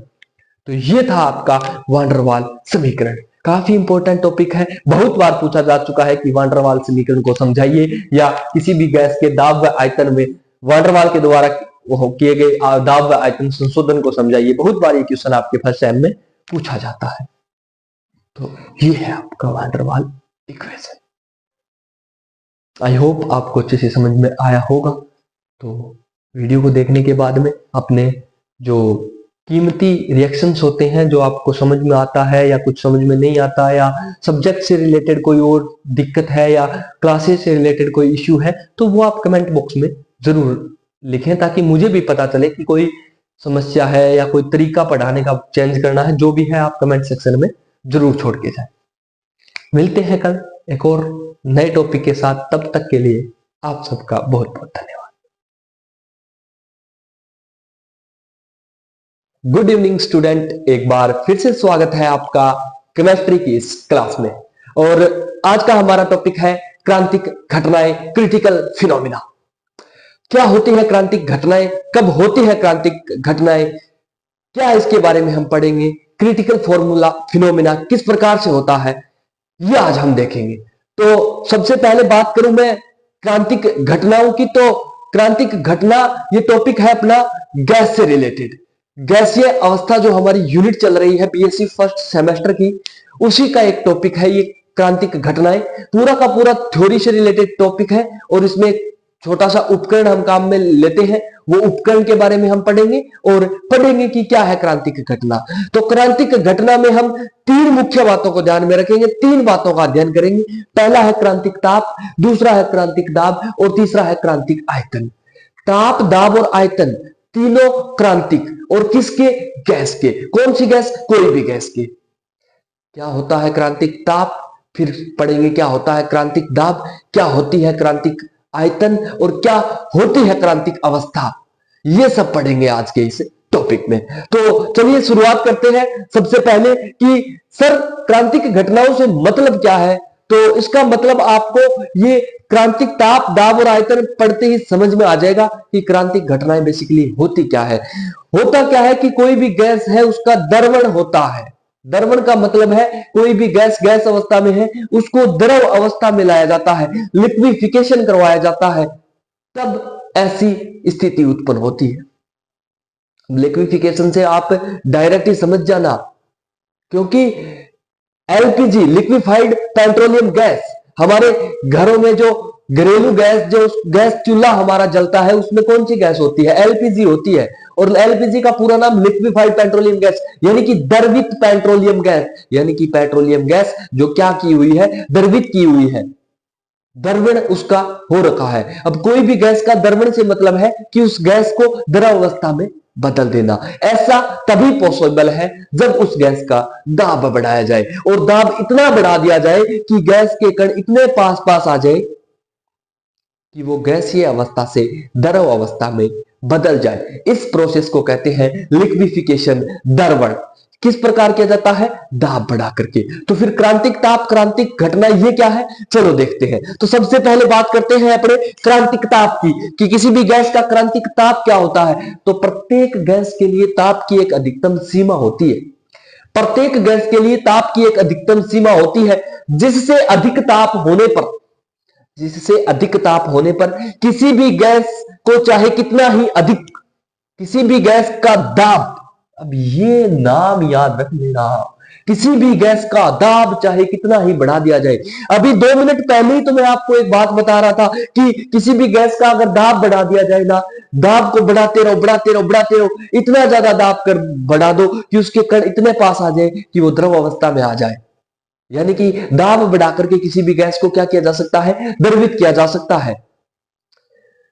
और यही एक चीज मैं बताऊंगा कि किसी भी गैस के लिए ताप की एक अधिकतम सीमा होती है, यानी ताप की एक कोई सीमा होती है, उस ताप के ऊपर चाहे दाब आप कितना ही बढ़ा लो, कितना ही जोर लगा लो, उस जोर का कोई फायदा नहीं मिलेगा, उसका रिजल्ट आपको जीरो मिलेगा। मतलब रिजल्ट जीरो का मतलब यह है कि गैस के ताप की एक अधिकतम सीमा होती है, जिसके ऊपर अगर उसका दाब चाहे कितना ही बढ़ा दिया जाए उसका कोई इफेक्ट नहीं पड़ेगा, उसका द्रवण नहीं हो सकता। तो देखो ये डेफिनेशन, प्रत्येक गैस के लिए ताप की एक अधिकतम सीमा होती है, जिससे अधिक ताप होने पर किसी गैस का दाब चाहे कितना ही अधिक बढ़ा दिया जाए उसका द्रवण नहीं हो पाता। भैया द्रवण नहीं हो सकता, दाब चाहे बढ़ाते रहो। क्या मतलब है? क्योंकि ताप की एक सीमा होती है, निश्चित सीमा है, अगर उससे ज्यादा अगर ताप कर दिया किसी गैस का, फिर दाब चाहे कितना ही बढ़ा दो उसका द्रवण नहीं हो पाता। इस तापमान को, इस ताप की सीमा को क्रांतिक ताप कहते हैं। क्रिटिकल टेम्परेचर, क्रिटिकल टेम्परेचर, क्रांतिक ताप, इसे टीसी से प्रदर्शित किया जाता है। टेम्परेचर और ये सी का मतलब है क्रिटिकल, इसको टीसी से प्रदर्शित किया जाता है। यह है अपना क्रांतिक ताप, वह तापमान जिसके ऊपर किसी भी गैस का दाब चाहे कितना ही बढ़ा दिया जाए उसका द्रवण नहीं हो सकता, उसको क्रांतिक ताप कहते हैं। बेसिक सी डेफिनेशन है, बीएससी वालों ध्यान रखना, हर बार पूछी जाती है। एक नंबर में क्रांतिक दाब, क्रांतिक ताप, क्रांतिक आयतन को परिभाषित करो। अगर ये नहीं पूछा जाएगा तो क्रांतिक घटनाएं क्या किसे कहते हैं, इसको व्याख्या, इसकी व्याख्या कीजिए। 3 नंबर का क्वेश्चन हर बार आता है, सेमेस्टर में लिखा जा चुका है, पक्का आपके पेपर में छपेगा। ये पक्का आपके पेपर में आने वाला है। क्रांतिक घटनाओं की व्याख्या कीजिए, या फिर ऐसे आ जाएगा 1-1 नंबर का क्रांतिक दाब व क्रांतिक ताप को परिभाषित कीजिए। 100% आता है हर बार। तो नेक्स्ट देखते हैं क्रांतिक दाब। तो क्रांतिक दाब पर किसी गैस का वह न्यूनतम दाब जिस पर गैस का द्रवण हो सके, यानी कि क्रांतिक ताप कौन सा, ये टीसी वाला। क्रांतिक ताप पर किसी गैस का वह दाब जिस पर उस गैस का द्रवण हो जाए वह उसका क्रांतिक दाब कहलाता। यानी क्रांतिक तापमान है किसी गैस का 1000 डिग्री सेल्सियस, 1000 डिग्री सेल्सियस किसी गैस का टीसी है। इस ताप पर मान लीजिए 500 एटमॉस्फेयर दाब अगर उस गैस का मैं कर दूं तो वो द्रवित हो जाएगी। तो ये 500 एटीएम दाब क्या है, उस गैस का क्रांतिक दाब है। यानी क्रांतिक ताप पर किसी भी गैस का वह दाब जब वो द्रवित, जिस दाब पर वह द्रवित हो जाए उसको क्या कहते हैं, क्रांतिक ताप कहते हैं।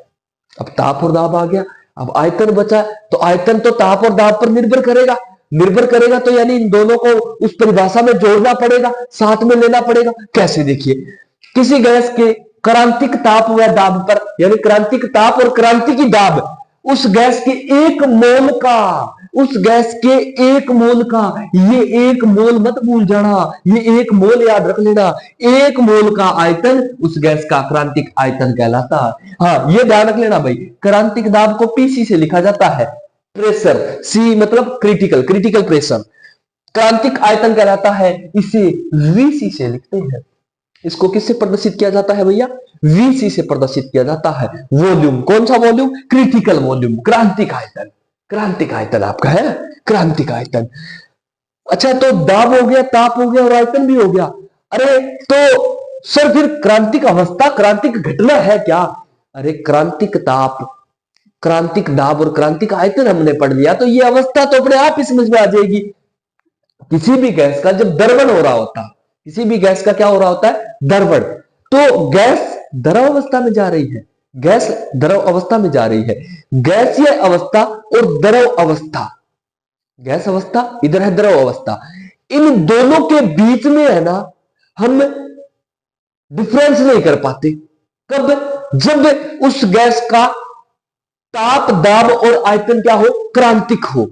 पढ़ो एक बार, क्रांतिक ताप व दाब पर जब किसी गैस का द्रवण होता है तो गैस व द्रव के मध्य की सीमा रेखा समाप्त हो जाती है। सीमा रेखा का मतलब मैं बताता हूं आपको कि कोई गैस है, अरे आपकी कोई गैस है, जैसे कि आपकी कार्बन डाइऑक्साइड गैस है, इसको मैं प्रेशराइज कर रहा हूं और इस गैस से क्या बना रहा हूं, द्रव बना रहा हूं द्रव बना रहा हूं। तो एक ऐसी अवस्था आएगी, एक ऐसी अवस्था आएगी जिस समय ना तो ये गैस बोल सकते, ना इसको हम CO2 द्रव बोल सकते, इसके बीच की जो अवस्था है ना, अरे साम्य अवस्था टाइप की, बीच की अवस्था, वो अवस्था क्या कहलाती है, क्रांतिक अवस्था। जब इस गैस का दाब और ताप क्रांतिक हो, और तो उस समय क्या होता है, क्रांतिक दाब और क्रांतिक ताप पर कोई भी गैस होती है वो द्रव अवस्था में जब उसका द्रवण हो रहा होता है ना, तो उसके बीच की जो सीमा रेखा का मतलब है कि ये कब तो गैस है और कब ये द्रव है, कितनी देर में, मतलब वो टाइम गैप, वो जो लिमिटेड सा टाइम गैप है जहां पर गैस और द्रव के बीच में अपने को डिफरेंस करना होता है, वो नहीं हो पाता। सीमा रेखा समाप्त हो जाती है, ना तो ये पता चल रहा कि ये द्रव है, ना ये पता चल रहा कि ये गैस है। उस अवस्था को क्रांतिक अवस्था कहते हैं, क्रांतिक अवस्था कहते हैं। और इस पूरी की पूरी घटना को क्रिटिकल फिनोमिना, क्रांतिक घटना कहते हैं, क्रांतिक घटना कहते हैं। यानी कि यहां पे पता ही नहीं चलता कि कब तो द्रव है और कब गैस है, ये पता ही नहीं चल पाता अपने को। इस घटना को क्या कहते हैं, क्रांतिक घटना, क्रिटिकल फिनोमिना कहते हैं। अच्छा तो सर ये बात किसने बताई थी, कौन थे ऐसे महान वैज्ञानिक, कौन थे ऐसे साइंटिस्ट जो ये बता के चले गए कि ऐसा भी कुछ होता है? अरे हाँ, 1865 में, 1865 में कौन, सेंट एंड्रूज, सेंट एंड्रूज नाम के साइंटिस्ट, सेंट एंड्रूज नाम के साइंटिस्ट 1865 में कार्बन डाइऑक्साइड के विभिन्न तापों पर दाब बढ़ा करके दर्पण करके इस क्रिटिकल फिनोमिना, इस क्रिटिकल घटना के बारे में बताया था। 1865 में सेंट एंड्रूज ने बताया था और उन्होंने एक युक्ति काम में ली, एक उपकरण काम में लिया जिसको क्या कहते हैं भैया, एंड्रूज उपकरण कहते हैं। क्या कहते हैं रे? एंड्रूज उपकरण कहते हैं। ये एंड्रूज उपकरण है। अब ये एंड्रूज उपकरण है क्या? तो देखिए, ये जो पात्र से दिखाई दे रहे हैं ना आपको, ये दोनों तांबे के बने होते हैं। तांबे का एक पात्र होता है, तांबे का पात्र, तांबे का पात्र। इस तांबे के पात्र में, इस तांबे के पात्र में, ये दोनों तांबे के बने हुए हैं। इस पात्र में कुछ एक इंस्ट्रूमेंट लगाया। वो इंस्ट्रूमेंट कैसे लगाया? देखिए, यहां पर ये केस नली है, ये आपकी कैपिलरी है, कैपिलरी ए। और इधर देखिए, इधर ये भी एक कैपिलरी, इस कैपिलरी को इन्होंने नाम दिया है कैपिलरी बी, केस नली बी। अच्छा, तो क्या होता क्या है सर? इस केस नली में तो कार्बन डाइऑक्साइड भरी। एंड्रूज सर ने क्या किया? इस केस नली में क्या भर दी? Carbon dioxide. इसमें क्या भर दी? वायु, अरे एयर, हवा। अच्छा, तो फिर सर यहां पे इन्होंने क्या किया? एक थर्मामीटर लगा दिया। किसके लिए? तापमान नोट करने के लिए। तापमान, कार्बन डाइऑक्साइड गैस भर दी, यहाँ पे गरम जल इनपुट कर रहा है, यानी इस कार्बन डाइऑक्साइड गैस का ताप बढ़ा रहा है, इसका ताप बढ़ाया जा रहा है। यहाँ पर नीचे S1 और S2 ये दोनों स्क्रू है। स्क्रू किस काम के लिए? इसके अंदर ये जो पानी भरा हुआ है, ये Hg है भाई, ये यहाँ पे दोनों तरफ क्या है? पारा भरा हुआ है। और ये दोनों तरफ इसमें, इस पात्र में क्या भरा हुआ है? पानी भरा हुआ है, H2O। अब जैसे ही ये स्क्रू टाइट करेंगे तो पानी ऊपर जाएगा, ऊपर जाएगा, यानी कि इस केस नली में दाब बढ़ेगा। यानी कि यहां से तो स्क्रू टाइट करके तो ये इस केस नली के दाब को बढ़ा रहा है, और ऊपर से थर्मामीटर गर्म जल डाल के इसका ताप बढ़ा रहा है। तो सर फिर ये दो क्यों लगाए? अरे दो इसलिए लगाए कि जैसे इस केस नली का ताप बढ़ा तो इस केस नली में कार्बन डाइऑक्साइड भरी हुई है, वो कार्बन डाइऑक्साइड इस वायु के द्वारा उसकी जगह को ग्रहण कर लेगी, क्योंकि जैसे ही ताप बढ़ेगा तो ये वायु, जो कार्बन डाइऑक्साइड गैस है, उसके कण पास पास आएंगे। जैसे ही दाब को बढ़ाया जाएगा तो कण पास पास तो आएंगे, पास पास आएंगे, कैपिलरी खाली होगी। खाली होने के बाद में क्या हो कि उसमें ये वायु आ जाए, ये वायु उस कैपिलरी में चली जाए। इसलिए इन्होंने ये दो इंस्ट्रूमेंट लिए। तांबे के पात्र में इस प्रकार से केस नलियों का ये एक इंस्ट्रूमेंट बनाया और इसको डाल दिया, और यहां से थर्मामीटर से तापमान नोट कर लिया। इस इंस्ट्रूमेंट का प्रयोग लेकर के इन्होंने क्या किया था? क्रांतिक घटनाओं को एक्सप्लेन किया था, क्रिटिकल फिनोमिना को एक्सप्लेन किया था। ये डायग्राम है आपका एंड्रूज उपकरण। आता नहीं है, कभी नहीं पूछा आज तक कि एंड्रूज उपकरण को बताइए, एंड्रूज उपकरण क्या है। बस नॉर्मली आपके ज्ञान के लिए बता दिया कि भाई एंड्रूज उपकरण भी था कुछ, सिर्फ इतना ही बताना है। 1865 में सेंट एंड्रूज ने क्रिटिकल फिनोमिना को समझाया था, और क्या होता है क्रांतिक दाब, ताप और आयतन, ये आपको मैं बता चुका हूं। तो यहीं पे आपका ये टॉपिक खत्म होता है। मिलते हैं कल आपके साथ एक और नए टॉपिक के साथ। तब तक के लिए आप सबका बहुत बहुत धन्यवाद। जो बात मैंने आपको बोली थी उस पर थोड़ा गौर कीजिए। कमेंट बॉक्स में आपके जो रिएक्शंस हैं वो जरूर, वैल्यूएबल रिएक्शन है वो जरूर छोड़ के जाइए। धन्यवाद। वेलकम स्टूडेंट, एक बार फिर से आपका स्वागत है केमिस्ट्री की इस क्लास में। और आज का हमारा टॉपिक है वास्तविक गैसों के लिए समतापी वक्र। हमारी जो यूनिट चल रही है गैसीय अवस्था, उसी का टॉपिक है, आगे बढ़ा रहे हैं उस यूनिट को। लास्ट टॉपिक हमने किया था वान डेर वाल इक्वेशन, उसके बाद का टॉपिक है कि वास्तविक गैसों के लिए समतापी वक्र। तो बात करूं मैं समतापी वक्र के लिए, तो जैसा कि आपको नाम में ही दिख रहा है समतापी वक्र, यानी कि ऐसा वक्र जहां ताप समान रहे, है ना, ऐसा वक्र जहां ताप समान रहे, यानी कि कोई भी गैस का ताप अगर समान रहे और उसके दाब और आयतन के मध्य अगर वक्र खींच दिया जाए। वक्र का मतलब होता है ग्राफ, सीधी सी बात है। किसी भी गैस के लिए अगर उसका तापमान समान रख के और उसके दाब और उसके आयतन के मध्य अगर कोई ग्राफ खींच दिया जाए तो वो क्या कहलाता है? उसका समतापी वक्र कहलाता है।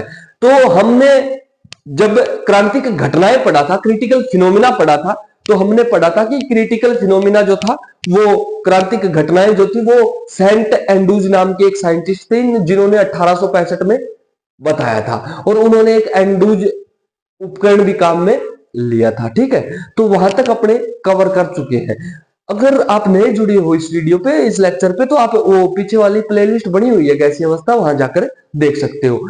चलो आज इसके बारे में बात करते हैं कि समतापी वक्र कैसे होते हैं और क्या बताते क्या है समतापी वक्र। तो ये जो समतापी वक्र है, ये कार्बन डाइऑक्साइड के लिए मैंने बनाया है, कार्बन डाइऑक्साइड गैस के लिए। ठीक है, तो विभिन्न तापमान पर कार्बन डाइऑक्साइड के जब मैंने समतापी वक्र खींचे, दाब और आयतन के मध्य, तो हमें क्या परिणाम मिलेगा वो आज हम पढ़ेंगे। तो सबसे पहले तो हम थोड़ी सी डेफिनेशन देख लेते हैं कि बेसिकली समतापी वक्र क्या चीज है। तो एक निश्चित ताप पर, यानी समतापी, ये तो नाम से ही पता चल रहा है, ताप समान रखना पड़ेगा, ताप समान हो किसी भी गैस का, और उस समय किसी गैस के दाब व आयतन के मध्य खींचे गए वक्र को समतापी वक्र कहा जाता है। ठीक है, यहां तक आपको क्लियर है। अब देखिए, अब है कि एक आदर्श गैस के लिए समतापी वक्र की आकृति हाइपरबोला, हाइपरबोला होती है, लेकिन कौन सी हाइपरबोला होती है? ये होती है समकोणीय हाइपरबोला। कौन सी? समकोणीय हाइपरबोला, समकोणीय हाइपरबोला होती है। लेकिन वास्तविक गैसों के लिए ऐसा नहीं होता, वास्तविक गैसों के लिए ऐसा नहीं होता है। ठीक है, अब यहां पर देखिए, अब इस ग्राफ को समझने की कोशिश कीजिए, क्योंकि हमारा पूरा का पूरा ये क्वेश्चन ऐसा ही आता है कि समतापी वक्र बनाइए, वास्तविक गैसों के लिए समतापी वक्र को समझाइए। तो ये ग्राफ बनाना पड़ेगा, ये समतापी वक्र बनाने पड़ेंगे। ये है क्या? ये बेसिकली ये ग्राफ किस प्रकार से क्या बता क्या रहा है? तो देखिए, आयतन और दाब के मध्य ग्राफ है, कार्बन डाइऑक्साइड गैस के लिए है, अलग अलग तापमान पर। सबसे पहले मैं बात करूं वक्र कौन सा? के जे आई एच, वक्र कौन सा? के जे आई एच। 13.1 डिग्री सेल्सियस तापमान, यानी कार्बन डाइऑक्साइड गैस ली और उसका तापमान है 13.1 डिग्री सेल्सियस। तो क्या देखा एंड्रूज ने? ये देखा कि जैसे जैसे क्या, जैसे जैसे H से लेकर के I तक गैस का दाब बढ़ा रही है, उसका आयतन कम हो रहा है। यानी कि गैस कौन सा व्यवहार कर रही है? आदर्श व्यवहार कर रही है। यानी कि गैस का दाब बढ़ाने पर आयतन कम होता है, हमें पता है, आदर्श व्यवहार कर रही है। लेकिन पॉइंट I से लेकर के पॉइंट J तक एक क्षैतिज रेखा है, यानी कि यहां पर गैस का दाब तो समान है, लेकिन इसका आयतन कंटिन्यूसली कम हो रहा है। यानी कि इस पॉइंट पर आकर के गैस का क्या शुरू हो गया? द्रवण शुरू हो गया। द्रवण से मतलब, यानी कि जो गैस गैसीय अवस्था में थी वो अब द्रव अवस्था में आ चुकी है। गैस का लिक्विफिकेशन हो रहा है आई से लेकर के जे तक। अब ये पॉइंट जो जे है, यहां पर गैस क्या हो चुकी है? द्रवित। अब ये द्रवण यहां से शुरू हुआ था और कंटिन्यूसली क्या हो रहा है? द्रवण हो रहा है। जे पॉइंट पर आकर के ये जे से लेकर के के तक का जो ग्राफ है, ये जो वक्र है, ये क्या बता रहा है? ये बता रहा है कि भैया यहां पर गैस का दाब चाहे कितना बढ़ा दो, गैस का दाब कितना ही बढ़ा दो, लेकिन उसका आयतन में कोई कमी नहीं हो रही। इसका मतलब जे पॉइंट पर गैस क्या हो चुकी है भैया? द्रवित हो चुकी है। जे पॉइंट पर गैस क्या हो चुकी है? द्रवित हो चुकी है। 13.1 डिग्री सेल्सियस तापमान पर इस प्रकार का वक्र प्राप्त हुआ। H से लेकर के I तक आदर्श व्यवहार प्रदर्शित कर रही थी, I से लेकर के J तक क्षैतिज रेखा, यानी आयतन में कमी आ रही है, गैस द्रवित अवस्था में है, यानी कि गैस का द्रवण हो रहा है। यहां पर आकर के गैस पूरी की पूरी द्रवित हो चुकी है। ठीक है, अब बात करते हैं वक्र नेक्स्ट GFED, वक्र GFE और D की। तापमान कितना? 21.5 डिग्री सेल्सियस। अगर कार्बन डाइऑक्साइड गैस का ताप कितना है? 21.5 डिग्री सेल्सियस है। और फिर हमने ये अपने ने क्या किया? डी से लेकर के ई पॉइंट तक, डी से लेकर के ई पॉइंट तक यहां पर क्या हुआ कि आदर्श व्यवहार प्रदर्शित हो रहा है और गैस का आयतन कंटिन्यूसली क्या हो रहा है, डिक्रीज हो रहा है, जैसे जैसे हम क्या कर रहे हैं, दाब को बढ़ा रहे हैं। लेकिन ई से लेकर के एफ पॉइंट तक दाब का मान स्थिर है, लेकिन आयतन क्या हो रहा है, कम हो रहा है। यानी इस ई पॉइंट पर गैस क्या हो चुकी है, द्रवण की अवस्था में आ चुकी है। यहां से द्रवित होना शुरू हो चुकी है और एफ पॉइंट पे आकर क्या हो चुकी है, द्रवित हो चुकी है। अब एफ पॉइंट से जी पॉइंट तक गैस का आयतन बिल्कुल एकदम कांस्टेंट है, लेकिन दाब को बढ़ा रहे हैं। दाब को कितना ही बढ़ा दो, आयतन का मान नहीं घट रहा। क्यों? क्योंकि यहां पे गैस द्रवित हो चुकी है। आई बात समझ में? अब नेक्स्ट बात करते हैं वक्र सी बी और ए की। सी बी और ए की। अब ये वक्र जो है ये क्या है, 31 डिग्री सेल्सियस पे, 31.1 डिग्री सेल्सियस पे।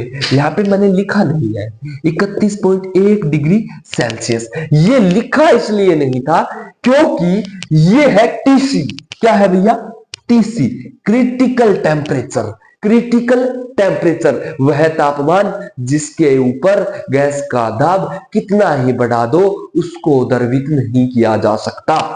वह तापमान जिस पर गैस का दाब कितना ही बढ़ा दिया जाए उसका द्रवण नहीं हो सकता। यानी कि 31 डिग्री सेल्सियस तक यहां जो तापमान था, जैसे जैसे गैस का दाब बढ़ा रहे थे, ये बी पॉइंट था, यहां बी पॉइंट तक तापमान दाब बढ़ रहा था और आयतन क्या था, घट रहा था। लेकिन बी पॉइंट पर आकर के अचानक गैस द्रवित हो चुकी है। क्या हो चुका है? अचानक गैस का द्रवण हो चुका है। अब यहां से, अब ये थोड़ा सा ग्राफ है ना, ये थोड़ा सा बिल्कुल ऐसे इस प्रकार से, और ये बी पॉइंट जो है ना अपना, ये यहां आएगा। ठीक है, तो अब ये बी पॉइंट जो है, यानी कि ये क्या है, क्रिटिकल टेम्परेचर के ऊपर ये बी पॉइंट पर आकर के यहां बी पॉइंट तक तो कंटिन्यूसली, अब यहां देखो, यहां क्षैतिज रेखा आ रही थी, यहां क्षैतिज रेखा आ रही थी, यानी यहां पे द्रवण शुरू हुआ था, यहां पे द्रवित हुई, यहां पे द्रवण शुरू हुआ, यहां पे द्रवित हुई। लेकिन ये जो तापमान है ये क्रिटिकल टेम्परेचर है, कार्बन डाइऑक्साइड का क्रांतिक ताप है। वह तापमान जिसके ऊपर गैस का दाब कितना ही बढ़ा दो वह द्रवित नहीं हो सकती। ऐसा तापमान अगर लिया जाए तो जितना, अब दाब को क्या कर रहे थे, ए से लेकर के बी तक बढ़ा रहे थे। अब ऐसा पॉइंट आया बी, यहां पे गैस अचानक क्या हो गई, द्रवित। समझ गए मेरी बात को? बात ये थी कि क्रिटिकल टेम्परेचर अगर गैस का है तो उसका दाब जैसे ही बढ़ाएंगे तो एक फिक्स दाब आएगा, उस दाब के ऊपर की फिक्स दाब कितना होता है, फिक्स दाब होता है 73 एटमॉस्फेयर। 73 एटमॉस्फेयर पे कार्बन डाइऑक्साइड के क्रिटिकल टेम्परेचर पर गैस द्रवित हो जाती है। उसके बाद में चाहे उसका दाब कितना ही बढ़ा दो, उसके आयतन पे उसका कोई भी प्रभाव नहीं पड़ेगा। इस समय इसका जो क्रांतिक आयतन होता है वो होता है 95.5 सीसी, सेंटीमीटर क्यूब।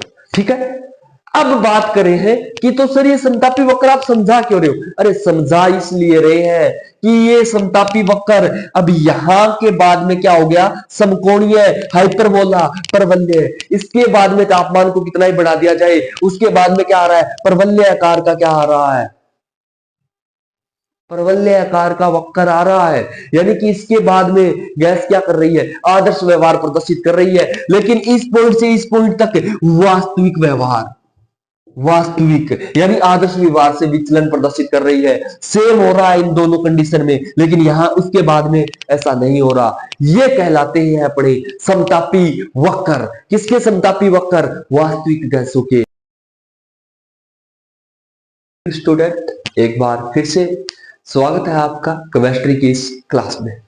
तो हमारा यूनिट चल रही है गैसीय अवस्था, गैसीय स्टेट, और हमने गैसीय स्टेट यूनिट में पीछे तक पढ़ लिया था कि गैसों की अणुगतिक समीकरण के बारे में पढ़ लिया था और वाडरवाल समीकरण के बारे में पढ़ लिया था। उसके बाद में हमने पीवी समतापी वक्र भी पढ़ लिए थे। अब हमारा नेक्स्ट जो टॉपिक है वो टॉपिक है आणविक वेग, मोलिकुलर वेलोसिटीज। यदि आणविक वेग, जैसा कि आपको नाम से ही पता चल रहा है क्या, कि अणुओं का वेग। किसके अणुओं का वेग? गैसों का। यानी कि गैस का वेग अगर हम ध्यान में निकालें तो गैस का वेग किसका होगा? गैस के वेग की अगर मैं बात करूं तो गैस के अणुओं का वेग होगा। कैसे वेग होगा? क्योंकि गैस के अणु, मान लीजिए ये कोई पात्र है, ठीक है, ये कोई पात्र है जिसमें गैस भरी हुई है, ठीक है, ये गैस का N1 कणु है, ये N2 कण है, N1, ये N2, ये N3। ये कैसे गति करते हैं? ये बिल्कुल सीधी रेखा में गति करते हैं, दीवार से टकराएंगे, फिर इस प्रकार से क्या करेंगे? सीधी रेखा में गति करते रहते हैं, सीधी रेखा में गति करते रहते हैं, या इसको जिगजैग गति भी बोला जाता है। तो ये जो कण गति कर रहे हैं, इनका वेग क्या होगा, इनकी वेलोसिटी क्या होगी, इसके बारे में आज हम पढ़ेंगे। तो अणुओं की वेग की बात करूं तो इसको तीन प्रकार से हम अध्ययन करेंगे। पहला है हमारा वर्ग माध्य मूल वेग, दूसरा है हमारा औसत वेग, और तीसरा है हमारा प्रायिकतम वेग। तो सबसे पहले अपने वर्ग माध्य मूल वेग पे देखते हैं। तो वर्ग माध्य मूल वेग की अगर मैं बात करूं तो क्या है वर्ग माध्य मूल वेग? कि किसी गैस के समस्त अणुओं के वेगों के वर्ग का औसत का वर्गमूल ज्ञात किया जाए। सॉरी गाइस, थोड़ी सी टेक्निकल प्रॉब्लम आ गई थी, उसके लिए मैं आपसे क्षमा चाहूंगा। तो देखिए, बात करें सबसे पहले तो अपने क्या निकाल रहे हैं? वर्ग माध्य मूल वेग, रूट मीन स्क्वायर वेग। वो कैसे निकलेगा? कि यदि किसी गैस के समस्त अणुओं, यानी कोई भी गैस है अपने पास, उसके समस्त अणुओं के वेग के वर्ग को औसत का वर्गमूल ज्ञात किया जाए। मान लीजिए अपने पास कोई भी गैस है, उसमें टोटल n कण है, ठीक है, और उनके अलग अलग वेग है। जैसे वेग मान लिए मैंने C1, C2, C3, Cn तक, ठीक है। उनके कुल वेगों के वर्ग के औसत का, यानी इनके वर्ग के औसत का अगर 1/2 यानी कि वर्गमूल ज्ञात किया जाए तो वो क्या होगा? उस गैस का वर्ग माध्य मूल वेग होगा। तो वर्ग माध्य मूल वेग पता चल गया, सी से प्रदर्शित किया जाता है। अब वर्ग माध्य मूल वेग को दो प्रकार से प्रदर्शित किया जाता है। एक तो है VRMS, इस प्रकार से भी लिखा जाएगा। दूसरा है इसको C से प्रदर्शित कर दिया, या तो VRMS लिखा मिलेगा या C लिखा मिलेगा। RMS क्यों? क्योंकि इसका मतलब ही वर्ग माध्य मूल वेग है, रूट मीन स्क्वायर, ठीक है। तो C1 क्या है? यहाँ पे C1 वेग है किसका? गैस के किसी कणों का। C2 क्या है? गैस के किसी दूसरे कण का। C3, इस प्रकार से टोटल अगर n कण है तो n कणों का वेग क्या हो सकता है? Cn तक हो सकता है। इनका अगर औसत निकालेंगे तो वो किसके बराबर आएगा? वर्ग माध्य मूल वेग के बराबर आएगा। अब देखिए आगे, अगर ये इस प्रकार है, इसको मैं अगर इस प्रकार लिख दूं, क्या C को, अगर C1 को N1 C1 लिख दूं। अब N1 क्या है? N1 वे कण है। अब जरूरी थोड़ी है भाई गैस के कण कितने होंगे, बहुत सारे कण होंगे। तो ये N1 क्या है? N1 वे कण है जिनका वेग क्या है? C1 है। बहुत सारे, एक गैस में कितने कण हो सकते हैं? बहुत सारे कण हो सकते हैं, उनमें बहुत सारे कणों के वेग भी सेम हो सकते हैं। तो N1 क्या है? N1 वे कण है जिनका वेग क्या है? C1 है। N2 वे कण है जिनका वेग C2 है। Ni Ci इस प्रकार से लिख देंगे क्योंकि ये सीरीज चलती रहेगी पूरी। अगर यहां पे फिर क्या कर दिया, इनका औसत निकालना है तो N1 N2 और Ni तक इसका वर्गमूल निकाल देंगे, ठीक है। इसको मैथमेटिकल रूप से इस प्रकार समीशन के रूप में लिख सकते हैं। समेशन Ni Ci का स्क्वायर हो जाएगा अपॉन समेशन Ni और इसका पावर 1/2। अरे पावर 1/2 का मतलब ही क्या हो गया? इसका क्या वर्गमूल निकाला जाता है? ये 1/2 हटा दो और ये लगा दो अंडर रूट, एक ही बात है, ठीक है। वर्गमूल निकाल रहे हैं। जहां N1 अणु C1 वेग वाले, N2 अणु C2 वेग वाले तथा Ni अणु Ci वेग वाले है।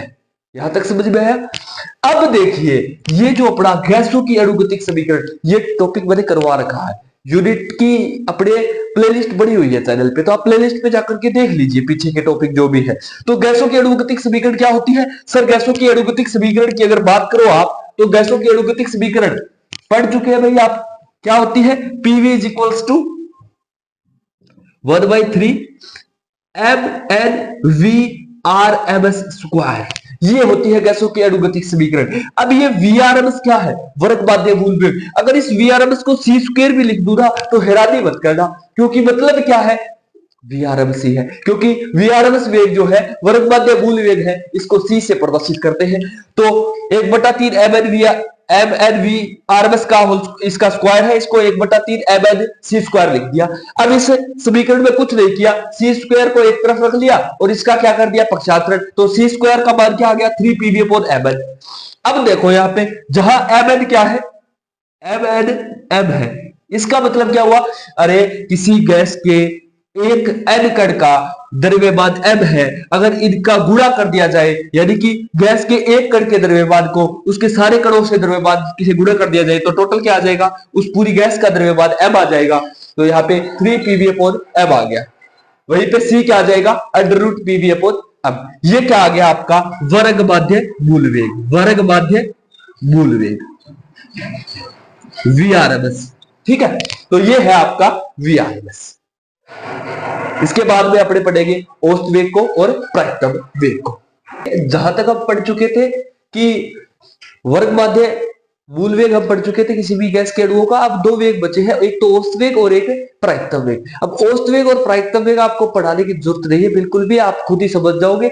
जैसा कि नाम में लिखा है औसत वेग, यदि गैस के कणों का औसत वेग, भाई एक कण का वेग कुछ है, दूसरे का कुछ है, तीसरे का कुछ है, उन सबका मिलाकर के औसत। औसत क्या होता है, कणों की संख्या बटे कण, राशियों की संख्या बटे राशियों का योग, यही तो होता है, राशियों की संख्या बटे राशियों का योग। तो अब क्या है कि गैस के समस्त अणुओं का औसत वेग किस प्रकार से निकाला, C1 C2 C3 CN, यानी ये कणों का वेग है, इनको जोड़ दो और उसमें राशियों की संख्या का क्या लगा दो, भाग। तो भाग लगाते ही क्या जाएगा, औसत आ जाएगा। अब इसको सी बार से लिखा जाता है और सी बार से इसको इस प्रकार से लिख दिया जाएगा, इंटीग्रेशन 0 से अल्फा तक, और सी dn/n। अब जहां पे n क्या है, गैस के कणों की संख्या और गैस के कुल कण, और c क्या है, उनका अलग अलग वेग। अब अगर इसको ये वितरण वेग नियम से, अब ये वितरण वेग नियम क्या है, ये मैक्सवेल और बोल्ट्जमान ने दिया था। किसने दिया था, मैक्सवेल और बोल्ट्जमान ने। तो अब ये क्या है कि आपको पूरा पढ़ने की क्या है, आवश्यकता नहीं है कि ये वितरण वेग नियम क्या है। अब आपने को तो सिर्फ ये ध्यान रखना है ये औसत वेग होता क्या है किसी भी गैस के कणों का, तो ये याद रख लो। ये दिया निकाला कैसे जाता है, वितरण वेग नियम से, मैक्सवेल और बोल्ट्जमान ने दिया था। थर्मोडायनेमिक्स से रिलेटेड है, गैस की उष्मागतिकी से रिलेटेड है। वहीं पर प्रायिकतम वेग, प्रायिकतम यानी कि प्रायिकता, प्रायिकता क्या होती है, किसी भी घटना के होने की संभावना। तो यानी कि कोई भी गैस की बात करूं मैं, तो गैस में क्या है, अलग अलग कण है और अलग अलग गति कर रहे हैं।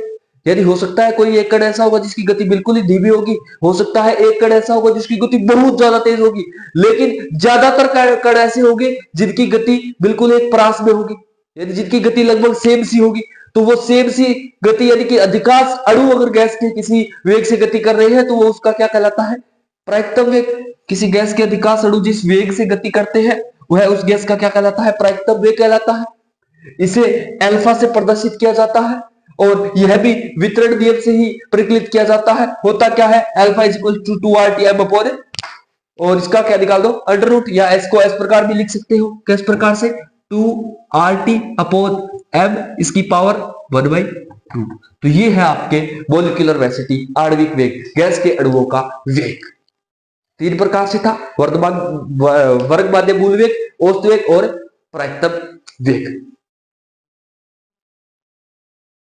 आई होप आपको अच्छे से समझ में आया होगा। मिलते हैं कल एक और नए लेक्चर के साथ। चैनल को सब्सक्राइब करना बिल्कुल ना भूलें। तब तक के लिए आप सबका बहुत बहुत धन्यवाद। एक बार फिर से स्वागत है आपका केमिस्ट्री की इस क्लास में। हमारी यूनिट जो चल रही थी गैसीय अवस्था, गैसियस स्टेट, उसके कुछ एक लास्ट छोटे मोटे थ्योरी के टॉपिक बचे हैं। वो 2-3 टॉपिक कंप्लीट करते ही आज हमारी यूनिट कंप्लीट हो जाएगी। तो वो टॉपिक क्या क्या बचे हैं, तो देखिए, शुरुआत करते हैं सबसे पहले संगठन संख्या से। संगठन संख्या की बात करूं तो क्या होता है संगठन, संगठन का ही मतलब होता है टक्कर। संगठन का ही दूसरा नाम क्या है, टक्कर, टक्कर या संगठन। तो टक्कर से हमें पता है कि कोई भी चीज का टकराव, किसी भी दो चीजों का आपस में टकराव होना टक्कर कहलाता है। तो देखिए, बात करते हैं सबसे पहले संगठन संख्या की। तो संगठन संख्या की कि एक अणु इकाई समय में शुद्ध गैस के इकाई आयतन में विद्यमान समस्त अन्य अणुओं से कितनी बार टकराता है। यानी कि कोई भी एक गैस है, उस गैस के अणु होंगे, उस गैस के अलग अलग अणु होंगे, तो उस गैस में इकाई समय में यानी कि 1 सेकंड में 1 सेंटीमीटर क्यूब आयतन में विद्यमान समस्त अन्य अणुओं से उस गैस का कोई एक कण कितनी बार टकराता है, ये उसकी क्या कहलाती है, संघटन संख्या कहलाती है।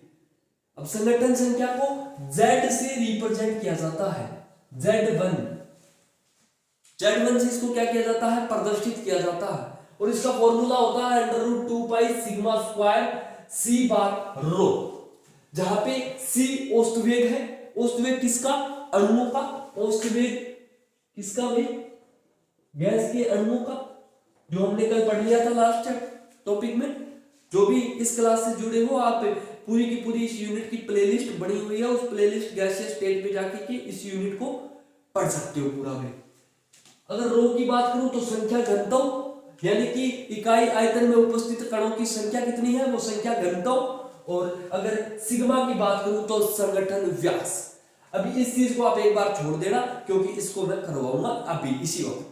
संगठन व्यास की जो डेफिनेशन है वो भी अपने देखेंगे। तो चलो इसी पे देख लेते हैं। दो अणुओं की टक्कर के समय, यानी कोई भी दो अणु, अब दो अणु कौन से गैस के टक्कर के समय उनके केंद्रों के मध्य की दूरी, यानी कि ये गैस के दो कण है, ये कण A है, ये कण B है, इन दोनों की टक्कर हुई भैया। टक्कर हुई तो दोनों बिल्कुल पास आएंगे, दोनों टकरा जाएंगे।